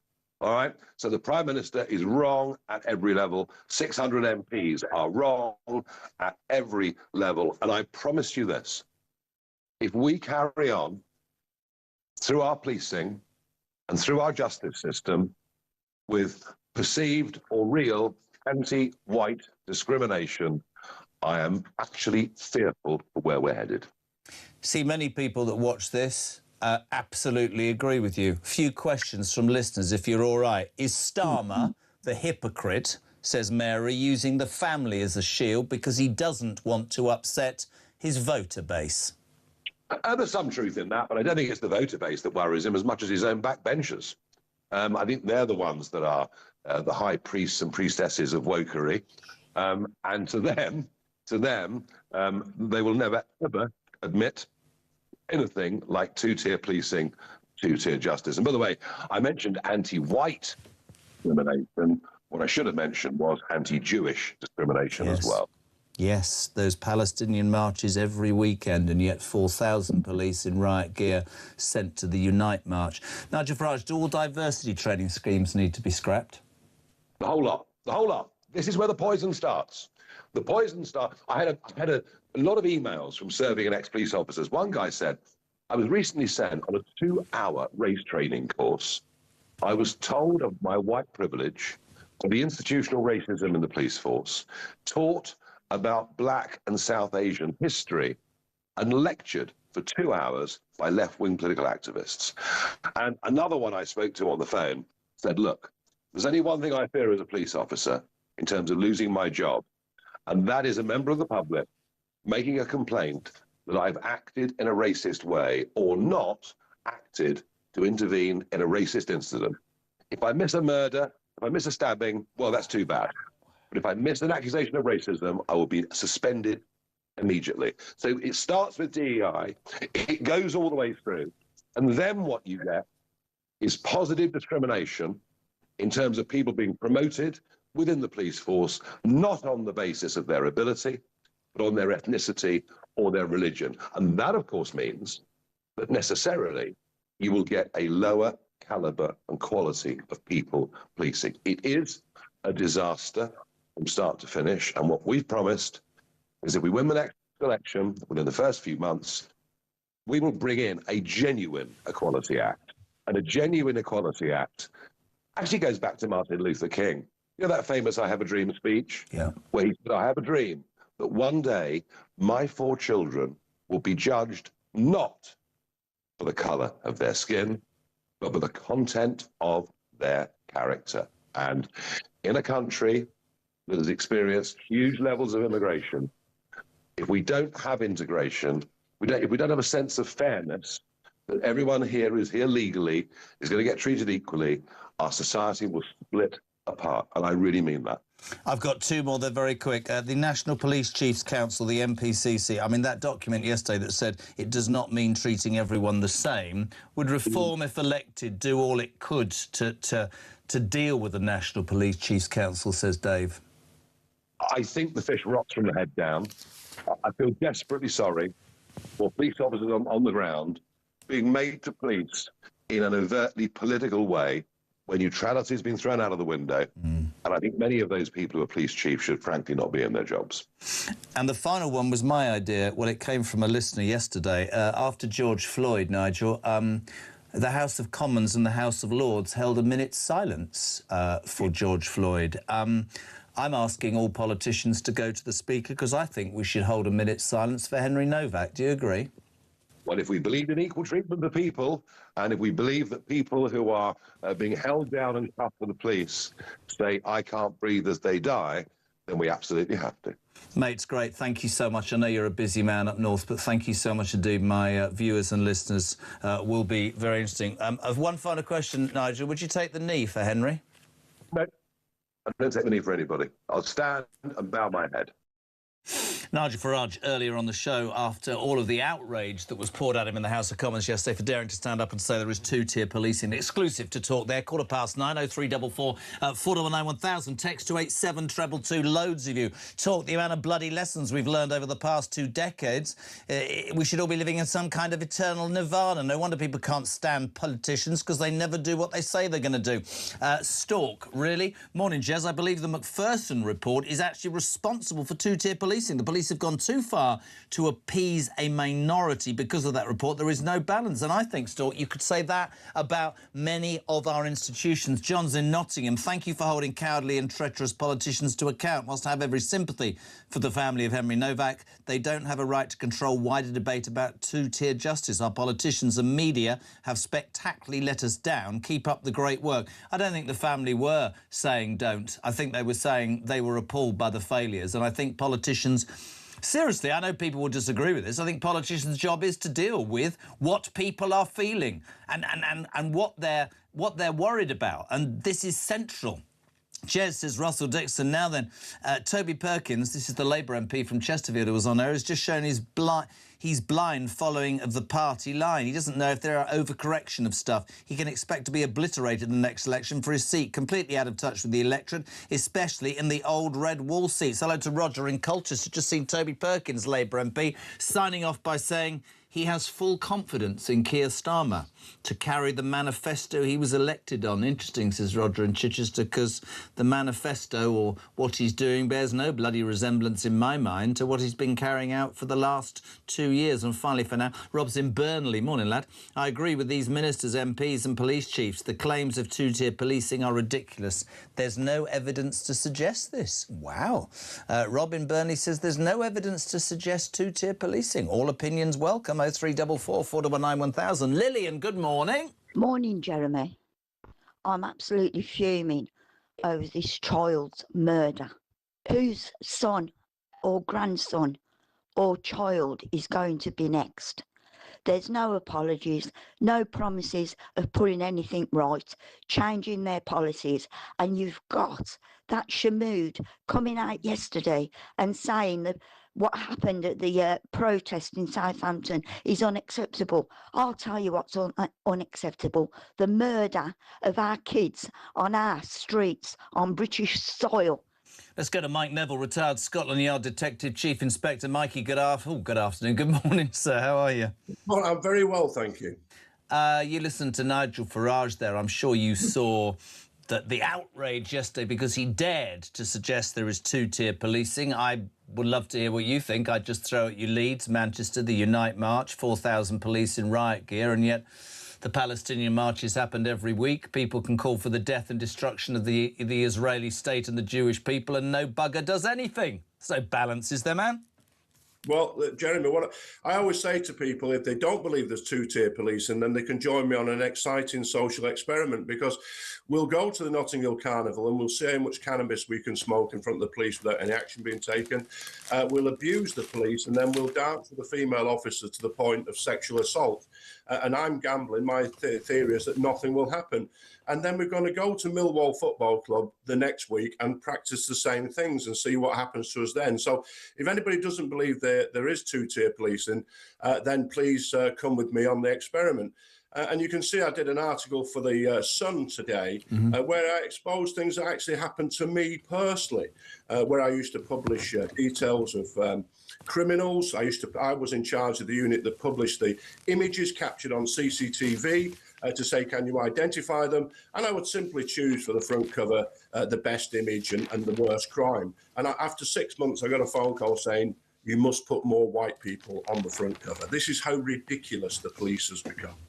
Macpherson report 25 years ago on the back of the horrific Stephen Lawrence murder was supposed to correct this. I thought it was quite interesting overnight, the former Home Secretary, Labour grandee, and somebody who, you know, you'd have respect for, because if you look at the current Labour front bench and you think Jack Straw, there was something about him, some gravitas. He warned overnight, Mike, that police anti-racism guidelines have gone too far in the opposite direction since he oversaw that inquiry into Stephen's murder.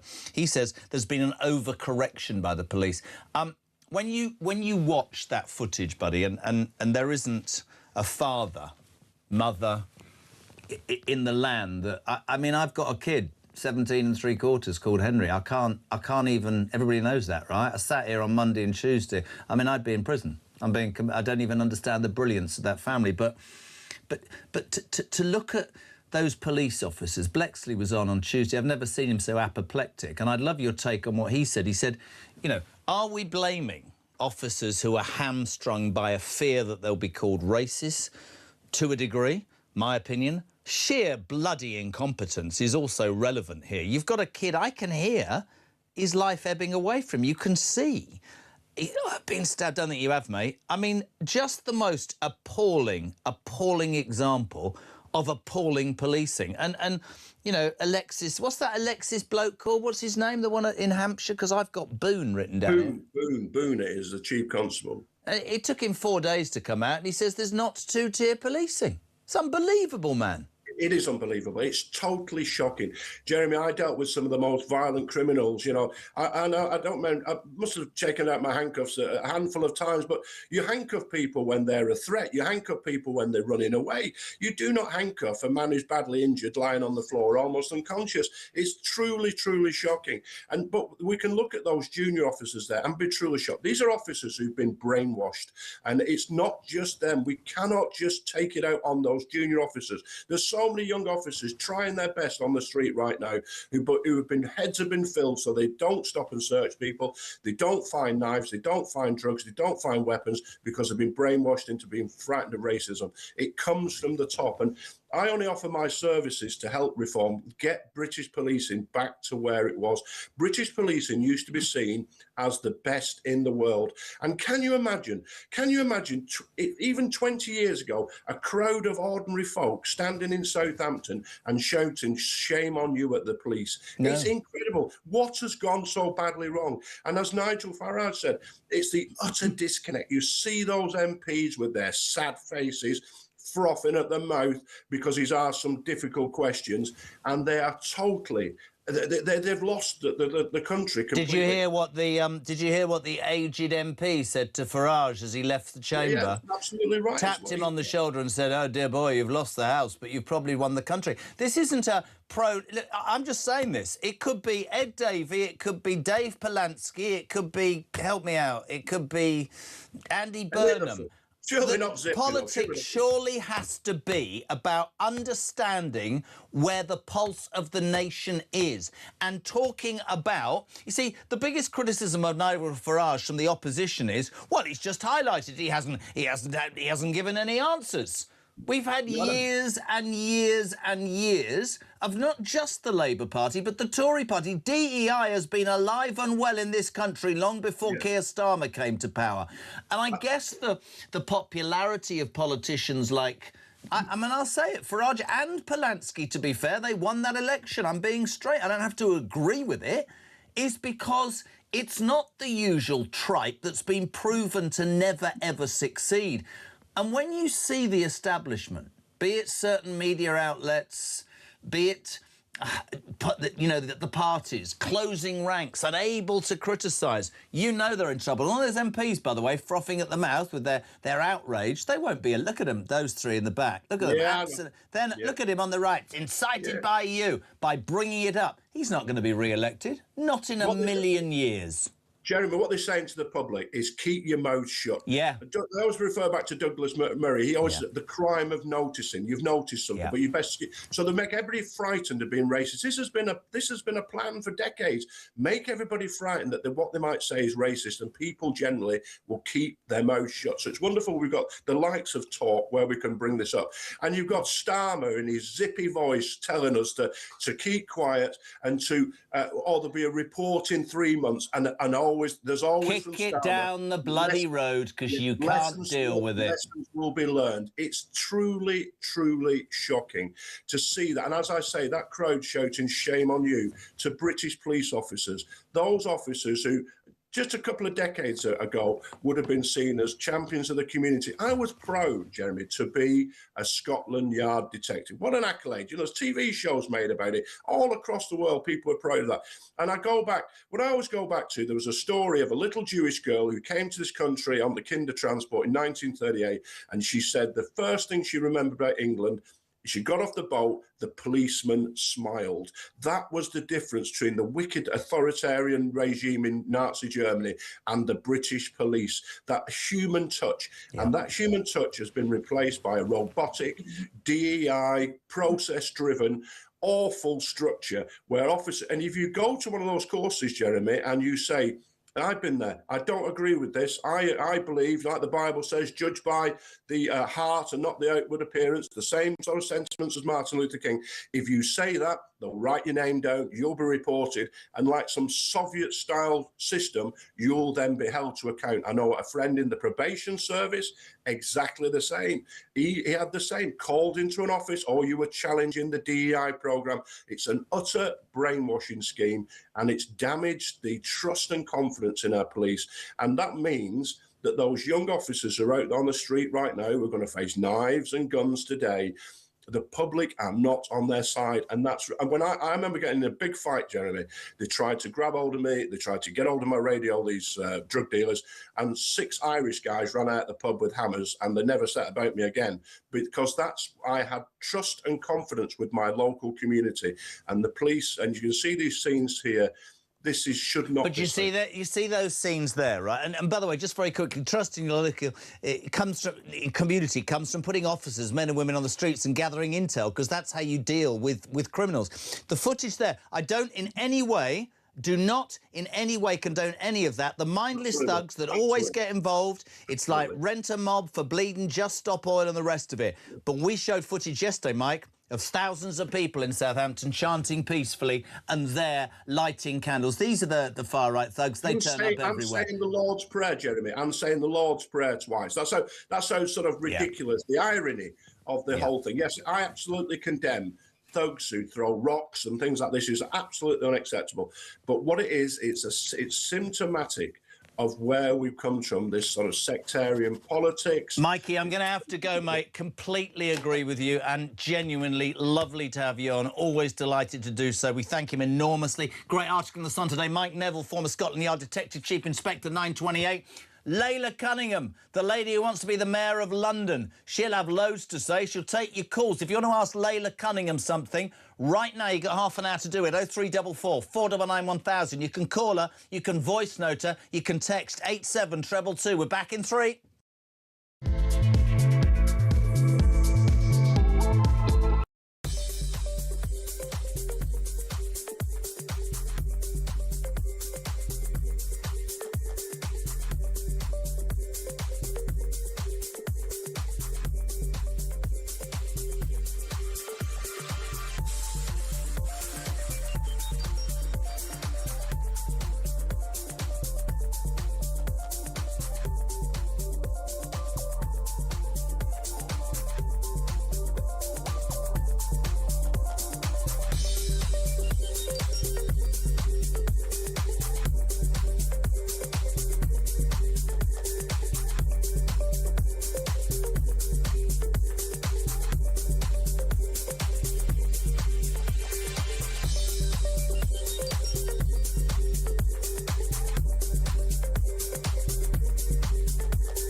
It's a nutty canister, either way. I mean, look at the nut on it. Bob Odenkirk! Saul was great. He was just a breath of fresh air. Amelia Clark! Star Wars versus Game of Thrones. Game of Thrones, definitely. Go. I'm loyal. Don't tell Alex Hassel! In season 2, a lot of us get our clothes off. You do know you did that in season 1? Exactly, that's true, yes.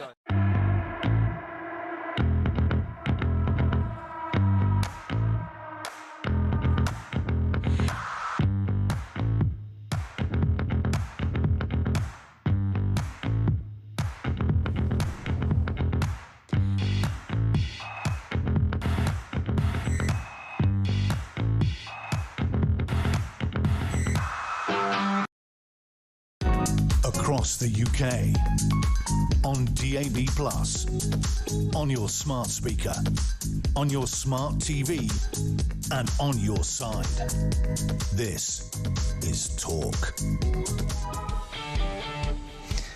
Welcome back. What is it? 9:31. Julia is here from 10. Ahead of that, Layla Cunningham takes your calls. 0344 499 1000. Text to 87222. Busy show this morning. Nigel Farage was on the show. Layla Cunningham, good morning. Good morning. Reform UK's mayoral candidate in London. We have to be careful talking about elections. We know that. Let's talk about yesterday. So many people have responded, more than I've ever seen in my life, to the fact that Nigel Farage, he was on here an hour and a half ago, took the fight, really, to almost 650 MPs who howled him down and screamed abuse because he dared to say there's two-tier policing. Henry Novak's death, you're a mother, I'm a father, was horrific. And whether it's incompetence as well as the ideology that's created fear, how did you feel when you saw that? It was actually unbearable to watch because, as I said, my kids are that age and I know how vulnerable they are. You know, they act all men and macho, but they're so vulnerable. My Henry's 17. Yeah, my son's Jesus. 19 and 16, and he's super vulnerable. And I can imagine when he heard the police arrived, he must have thought, oh, they're here. They're going to protect me. You know, I'm safe. And they didn't. And Somebody said something yesterday that I thought was awful, but I completely want to repeat it because it was right. He wasn't given his last rights in handcuffs. He was given his rights and he died. I mean, just imagine how appalling that is. Where did you stand on Nigel Farage? He said pure cold rage. That's exactly how I felt. But everybody else said that incited division, and he was responsible for what happened in Southampton. I find it remarkable that the past 24 hours, and I was on Newsnight where they misquoted him, it's talking about what Nigel said, as opposed to what actually happened. What caused anyone to protest or go out? And listen, I don't condone any violence. I don't condone any violence against the police. Peaceful protest is fine. Is watching that video. It made me want to go out to the streets. I was like, what is going on here? Why is this happening? And it's not the first time. We saw it with Sarah Sharif, where social services didn't want to ask why she's the only person in the family whose head is, has a head covering, whereas the adults didn't. This is the young girl in Woking, and I know this because it was 100 yards from a mate of mine's house. And the parents callously beat her on the way to Pakistan when they were arrested. They're now serving life, and beaten to death. She had a head covering to cover the bruises. And the adults, the two ladies, the two women, criminals in the family did not. And social services didn't want to ask why, so they didn't want to appear Islamophobic. Was it Kalakane or was it Ruda Bakana who was released from a mental institution because it was Kalakane because the psychiatric nurses thought to keep him in was racist? It's ridiculous. No, but you saw it with the grooming gangs, and you saw it with Salman Abedi. He didn't want to. The security guard didn't want to say anything because he thought it would be Islamophobic. I speak to people from Prevent, and they say that when people refer people for Islamist ideas, they say propensity to violence. They won't name the issue, and every time we try and name the issue, or Nigel names the issue, we're spreading hate. We're divisive. If we don't name the issue, if we don't ask why a dying boy was stabbed, saying, I can't breathe, with his killer standing over him, the police standing over him and not believing him, we'll never prevent it from happening again. But it also says, I'm afraid, that people are wise to how to extricate themselves. Oh, exactly. And for me, at 60, to think I now live in a society that is doing more for the people who commit crime than the victims is a really horribly sobering and nasty thought, because I was brought up to believe that you should be... I mean, you'd know this. Somebody said to us the other day, you can't call them a police force anymore because that might give the impression that they might be quite strong against you. What the hell, man? My dad would be turning in his grave. I know. But I don't want my boys to think that in their darkest moment, a time when perhaps, heaven forbid, God forbid they're ever stabbed, that they won't be believed because perhaps the colour of their skin or because their assailant said something. And I think what's happened is that we've created a culture where public servants fear being called racist more than they fear letting down a victim. Do you know what gives me hope? Because I don't believe that Henry's death is in vain. I remember saying this, I think it was to Ian Duncan Smith yesterday. 10 years ago, if you'd mentioned the word immigration, you were a racist. It is now the #1 central feature in everybody's minds. If Henry Novak's death does anything, it should solidify the belief that there is two-tier policing. Well, the police have admitted it. Yeah. Well, Keir Starmer says no. But his police minister said she couldn't deny that it didn't exist. Yeah. The thing is, when you make public servants like the police so terrified of getting the race issue wrong, it leads to catastrophic operational decisions. Like we saw, they're hesitant.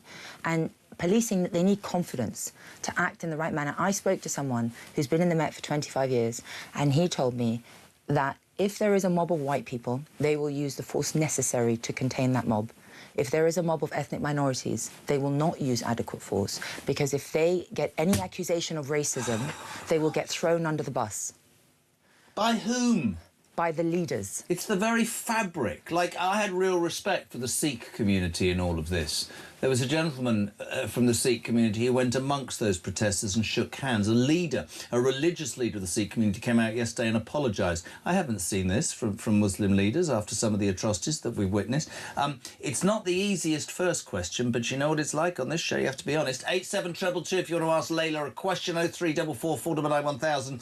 You can call. My question for Layla is, with the rise of Restore Britain and their membership and electoral success in the polls, there needs to be an accommodation between Reform and Restore in order to avoid splitting the vote and delivering a result none of us want. How does Reform intend to proceed, as ignoring this issue is not, in my mind, says John Nottingham, an option?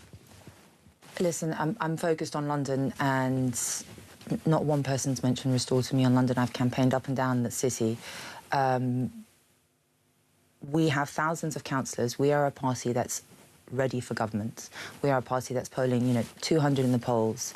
They have, what, how many councillors do they have? 9 councillors. We have MPs in Parliament. There is that debate, though. It's incomparable. Well, there is that debate, and I actually had this with a Tory yesterday, and I wouldn't disrespect him by giving out what he said off air. But you look at the prism of where we're at, not in the election that's coming up. I'm talking about the wider thing. And so many people who are centre-right or right are of the same mindset, which is, whether it's the Tories... Hold on, excuse me. On air... My children drive me nuts. Yeah, but they call me on purpose on air to ask for things. Honestly, they drive me nuts. On air. They do it on purpose because they ask me for things that I'd normally say no, but they know I'm on air or I'm busy, so I have to say, OK, fine. Oh, really? They're like, Mum, can I order food? I didn't give the little bugger a chance. But pay your own train ticket. And so I completely forgotten what I was going to say now. It's always for money. Yeah, they're always calling you... What was I saying? Has anybody got any idea what I was saying? You're not helping me here, are you? Oh, they might have had a question. No, they won't have had a question for later. He's 17, doesn't even know what a question is. I find it... I think it's really important that society thinks what might be if... Look... None of us know what's going to happen in 3 years, and there isn't a political party that's going to go... Or in a few months. No, I'm going to go into bed with you, or I'm going to go into bed with you. I can sit here and I can say, come on, in 3 years' time, if Reform's getting 30% of the vote and the Tories are getting 10, and the only way to stop Starmer's ridiculous thing is to... I don't know. Nobody can say that, right now? Nobody knows how things are going to go, but all I can say is we have a mission. We have made a promise to the public. The public have put huge trust in us for a radical change, and that's what we're going to deliver. We're not here to cling on to 20 years of failure or just tinker around the edges. And if you want radical change, if you want to see common sense, really, you know, where justice is colourblind, public services are colourblind, public employment is colourblind, British people are prioritised, businesses are rewarded for risk, safer streets, safe borders, and a thriving economy, then, you know, you can only vote for us. There's no other party. Let's go to the phone lines. We'll go to Surrey. Darren, you're through to Layla Cunningham. Good morning. Hi, good morning. Hi, Layla. Hi, Jeremy. Layla, when you were on the Jeremy Kyle show, I don't know if it was last week or week before, but you said something towards the end of the show that really annoyed me. Oh, dear. I'm a Reform voter. Go on. My wife is a Reform voter, but I'll just put some context. So my wife is Slovak. And we've been together 25 years. She came here to be a student to learn English because you could get a better job in Europe because it's business language of Europe if you couldn't speak fluent English. We've since settled down, had 2 kids, got a lovely family. You said that foreign nationals should not be entitled to any benefits.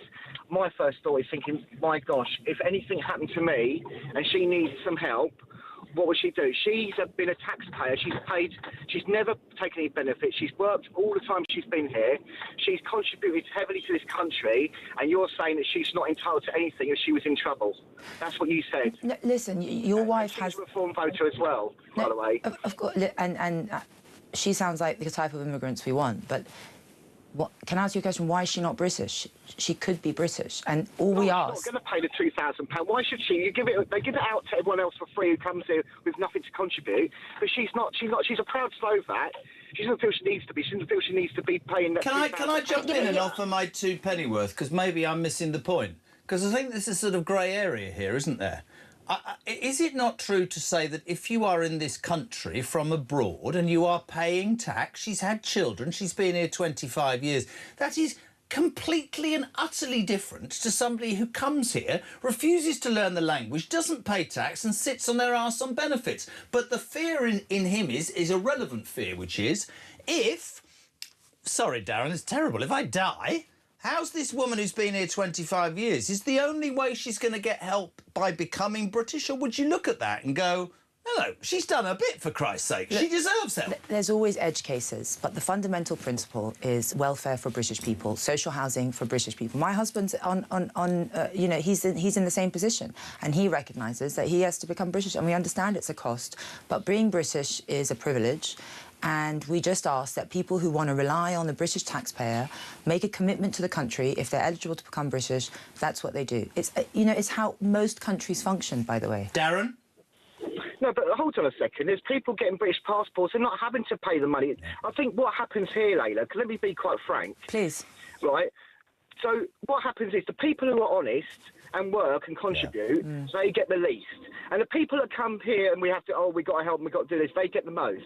And I'll say something else as well, Layla. I think, and I'm going to include everybody, the whole political class. You guys think there's a blanket solution to problems. There isn't. There's nuance, there's detail. You can't just throw a blanket over a situation and say, well, that's for everybody, that's it done. There has to be a lot more hard I'd obviously be a useless politician because I categorically would make an edit right now, which would be that in this lady's case and other people's cases who have lived here, worked taxes, paid their taxes and had kids, I believe the government should pay for her to have British citizenship. I don't believe we should. I'm with it, mate. We're giving out millions to people who have no right to be here. Well, and exactly. So that's going to stop. You know, I don't think British citizenship should just come after a time limit. It should rely on contribution. It should rely on so much more. So I understand your frustration. I see it and I hear it and I see it on the streets. That will stop. But a fundamental premise, a first principle of reform is that if you're British, you know, there are so many foreigners who are living off the taxpayer, and that's got to stop. And of course, as I said, there will be edge cases. You know, there will be the 70-year-old man or the 60-year-old man who suddenly becomes ill, and but or the woman who's 25 years here who speaks the lingo and has had kids. But the fundamental premise, and I think you'll find most countries, America, you know, most countries operate like that. If you're British, then you have access to everything Britain has to offer. Otherwise, we can't afford it. Darren, listen. Worry not, kidder, I'll take up your fight. Thank you very much indeed. 10:15. Tim says, Layla, colour blindness across society is essential. I agree with you. How would reform achieve it? Well, we would, number one, remove all DEI training. You saw that, I think the Hampshire Police said that because of DEI training, they were hesitant. This was 1 in 7 officers said they felt controlled and pressured to feel certain ways during diversity training. A day-long course titled Inclusion Matters, later, taught officers about racism, unconscious bias, privilege and the importance of being an ally. Yeah, and, you know, so I think we've developed a culture where race is discussed through a very narrow lens as well. Yeah. You know, it's always the white man is the oppressor. And racism is horrible no matter how, but it doesn't only flow one way. And somehow we're not allowed to say that there is racism towards white people. And that is due... Listen, I've suffered racism growing up. It doesn't mean I want to see it in the reverse. You know, it doesn't mean because as a Muslim... Is racism happening both ways in our society? Yeah, it's happening. You know, it's not because someone's white that they're immune to it. You know, that they're immune of prejudice, immune of being discriminated against. Was Henry Novak a victim of white racism? Well, you've got to ask yourself, they were called... They said it was a racism incident, and they only saw it through that prism, that it almost denied what they could see through their eyes. They were so focused on getting the race issue right that they saw that his killer standing above him, unhurt. He's saying, I can't breathe, and somehow that completely clouded their judgment of what's going on. I can't understand, and I've talked about it all week, how any competent police officer, in looking at that situation, would not have gone, this doesn't make any sense to me at all. I need to at least ask some questions. Yeah, and I don't want to blame the officers. There is a But I think there needs to be blame attached. They're completely bloody incompetent. No, 100% they are incompetent, but you got to understand what they were told and what the training is and what the priorities are. And you could lose your job. And so that's what I mean. I feel like perhaps the repercussions for getting the race issue wrong is worse than failing a victim. Well, Nigel said earlier... That's the issue. Nigel said, and I quote, this guy was almost saying on the training, you can miss a murder, you can miss a burglary, you can miss, you know, a man who's taken out a sawn-off shotgun, as long as you don't racially get it wrong. I mean, what? Exactly I nearly that. swore. I got through a whole week without swearing much. What have we got to that controls policing? That's terrible. But I saw it as a senior Crown prosecutor in London. You know, as a senior one, I could discontinue so many very serious cases, but if they were racially aggravated, I didn't have the authority. But people are using that as a bloody excuse. I've sworn now, a bloody excuse, aren't they? You know, I saw a lady with her, a Roma gypsy lady, who was, her and her, you know, the men around her were pickpocketing. And I said, you can't pickpocket in my area. You're not allowed. And she said, if you say that again, I'm going to call the police and say you were racist. It's used as almost a threat, as a defence. And obviously, the person who murdered Henry Novak thought, if I say it's a racist thing, perhaps I could get away with it. Perhaps I could obfuscate and distract the police officer. Off and bashed his eye up so it looked like he'd been hit. I mean, but the fact that he thought that if I said it was a racist attack, it would give him some time or give him an excuse or allow him to somehow get away with it shows how far we've fallen. It has to be colourblind. There cannot be a hierarchy of victims. There's a hierarchy of racism now. Racism against white people is not allowed to be spoken about. Yeah. You know. Just finally, from Barry, he was talking about it was a question about the Kirpan. We had an email earlier from a Dr. Singh who said, the Kirpan is the ceremonial weapon. It was an 8-inch blade that that vile, I can't even remember his name, Vikram Digor, was carrying.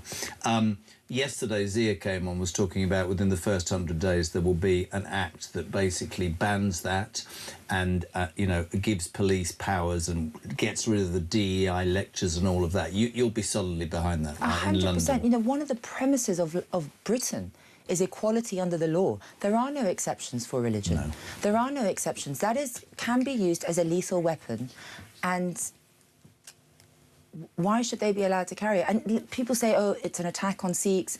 It's not an attack on Sikhs. It is a fundamental principle of this country that it is equality under the law. And yes, it could have been one incident, it could have been 2 incidents, but somehow it takes a tragedy to reevaluate where we've gone wrong to prevent it from ever happening again. We don't have to wait for multiple incidents.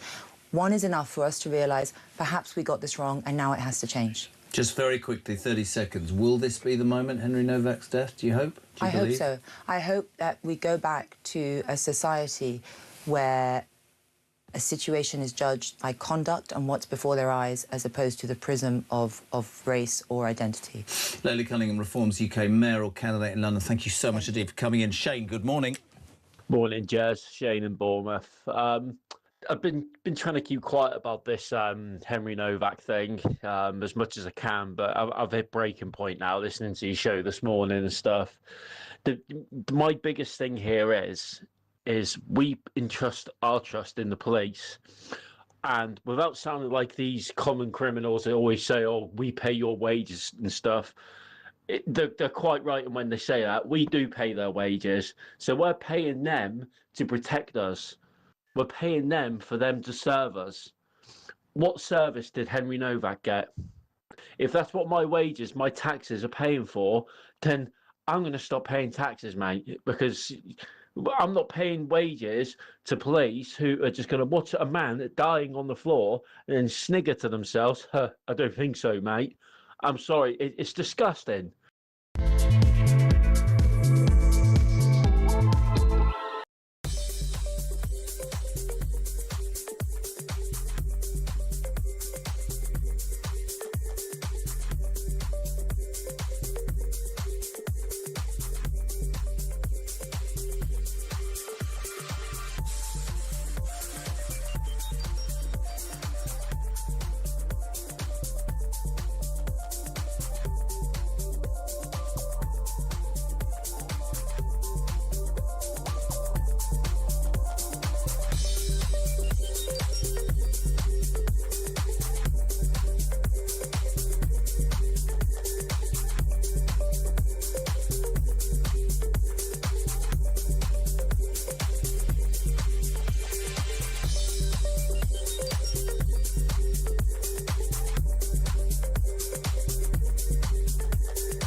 Across the UK, on DAB+, on your smart speaker, on your smart TV, and on your side.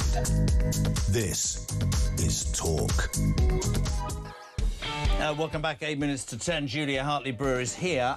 Jeremy Lely's response to caller Darren regarding his Slovak partner was not satisfactory. She'd have pledged to take Darren's point back to you, Zia Yusuf. Roger in Chichester, I agree.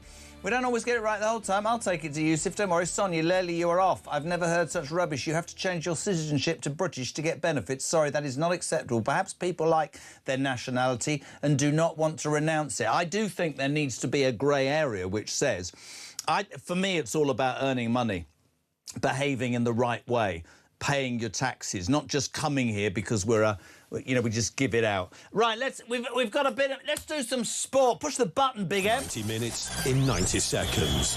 From the Sun. We say a very, very quick good morning to Catherine Walsh, Manchester United supporter. Christ, I can't laugh anymore. On a West Ham fan. Reporter, Jeremy, reporter. All right, Oh, reporter. What did I call you? Supporter. All right, don't start. I've had a hard morning. Been up since 2. How are you? You're happy. You've got Michael Carrick. You came 3rd and West Ham have been relegated. Oh, I didn't want West Ham to be relegated, but it is what it is, I suppose. Am I alone in not being that excited about the World Cup? It's all over Sun Sport, of course. Absolutely fantastic work. Pick that one out. Jordan wants to score on a penalty shootout. How do you genuinely feel about the World Cup? Are you excited? I completely agree. I've been saying this for a while. It just seems... It's not as exciting as other tournaments that have been in recent years. You've got the ticket price fiasco. You have the conditions out there that were a problem during the Club World Cup last season as well. It just doesn't seem like it's going to be fitted into a big tournament. You see, we say that. You and I are cynical old people, right? Well, you're not old, you're young. And I say, I'm not bothered. I'm not interested. And then the minute they win one game, 1-0, with a 90th minute winner by an own goal or some other crap, then I get all excited. And then the thing that happens every 2 years with the Euros and 4 years with the World Cup is then I buy my flags and I invite everybody around for barbecue and we fall on our backsides and then I'm totally depressed and then I go, I'm not doing that again. Yep, 100%. That they can't let us down this time. And I feel the same. I said the same thing to my colleague the other day, that within 1 or 2 games we'll all be, singing It's Coming Home and hoping that it does. No, I'm going to be singing They're Coming Home. I'm going to stick my neck on the line and everybody's going to hate me because you can't believe what I'm about to say. Who do you think will win the World Cup, Catherine? I think France will win the World Cup. So do I. And it sticks right in my throat, right there. Listen, everything you need to know in the incredible Sun Sport as we approach the biggest football tournament in the world. It's going to be too hot for England. They'll be too sweaty. They'll slip as they're sticking a penalty or trying to in the net. But Catherine and her colleagues do a great job. We thank you very much indeed for your time this morning. She, like I, thinks France, allez, allez, will win the World Cup. Back in 3.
Mr. Speaker, I know many members across the House will find these facts to be incredible.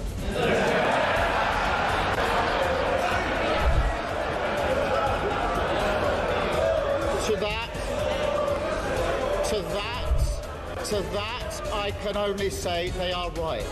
It beggars belief that throughout the whole timeline of events, officials in the Foreign Office saw fit to withhold this information from the most senior ministers in our system in government.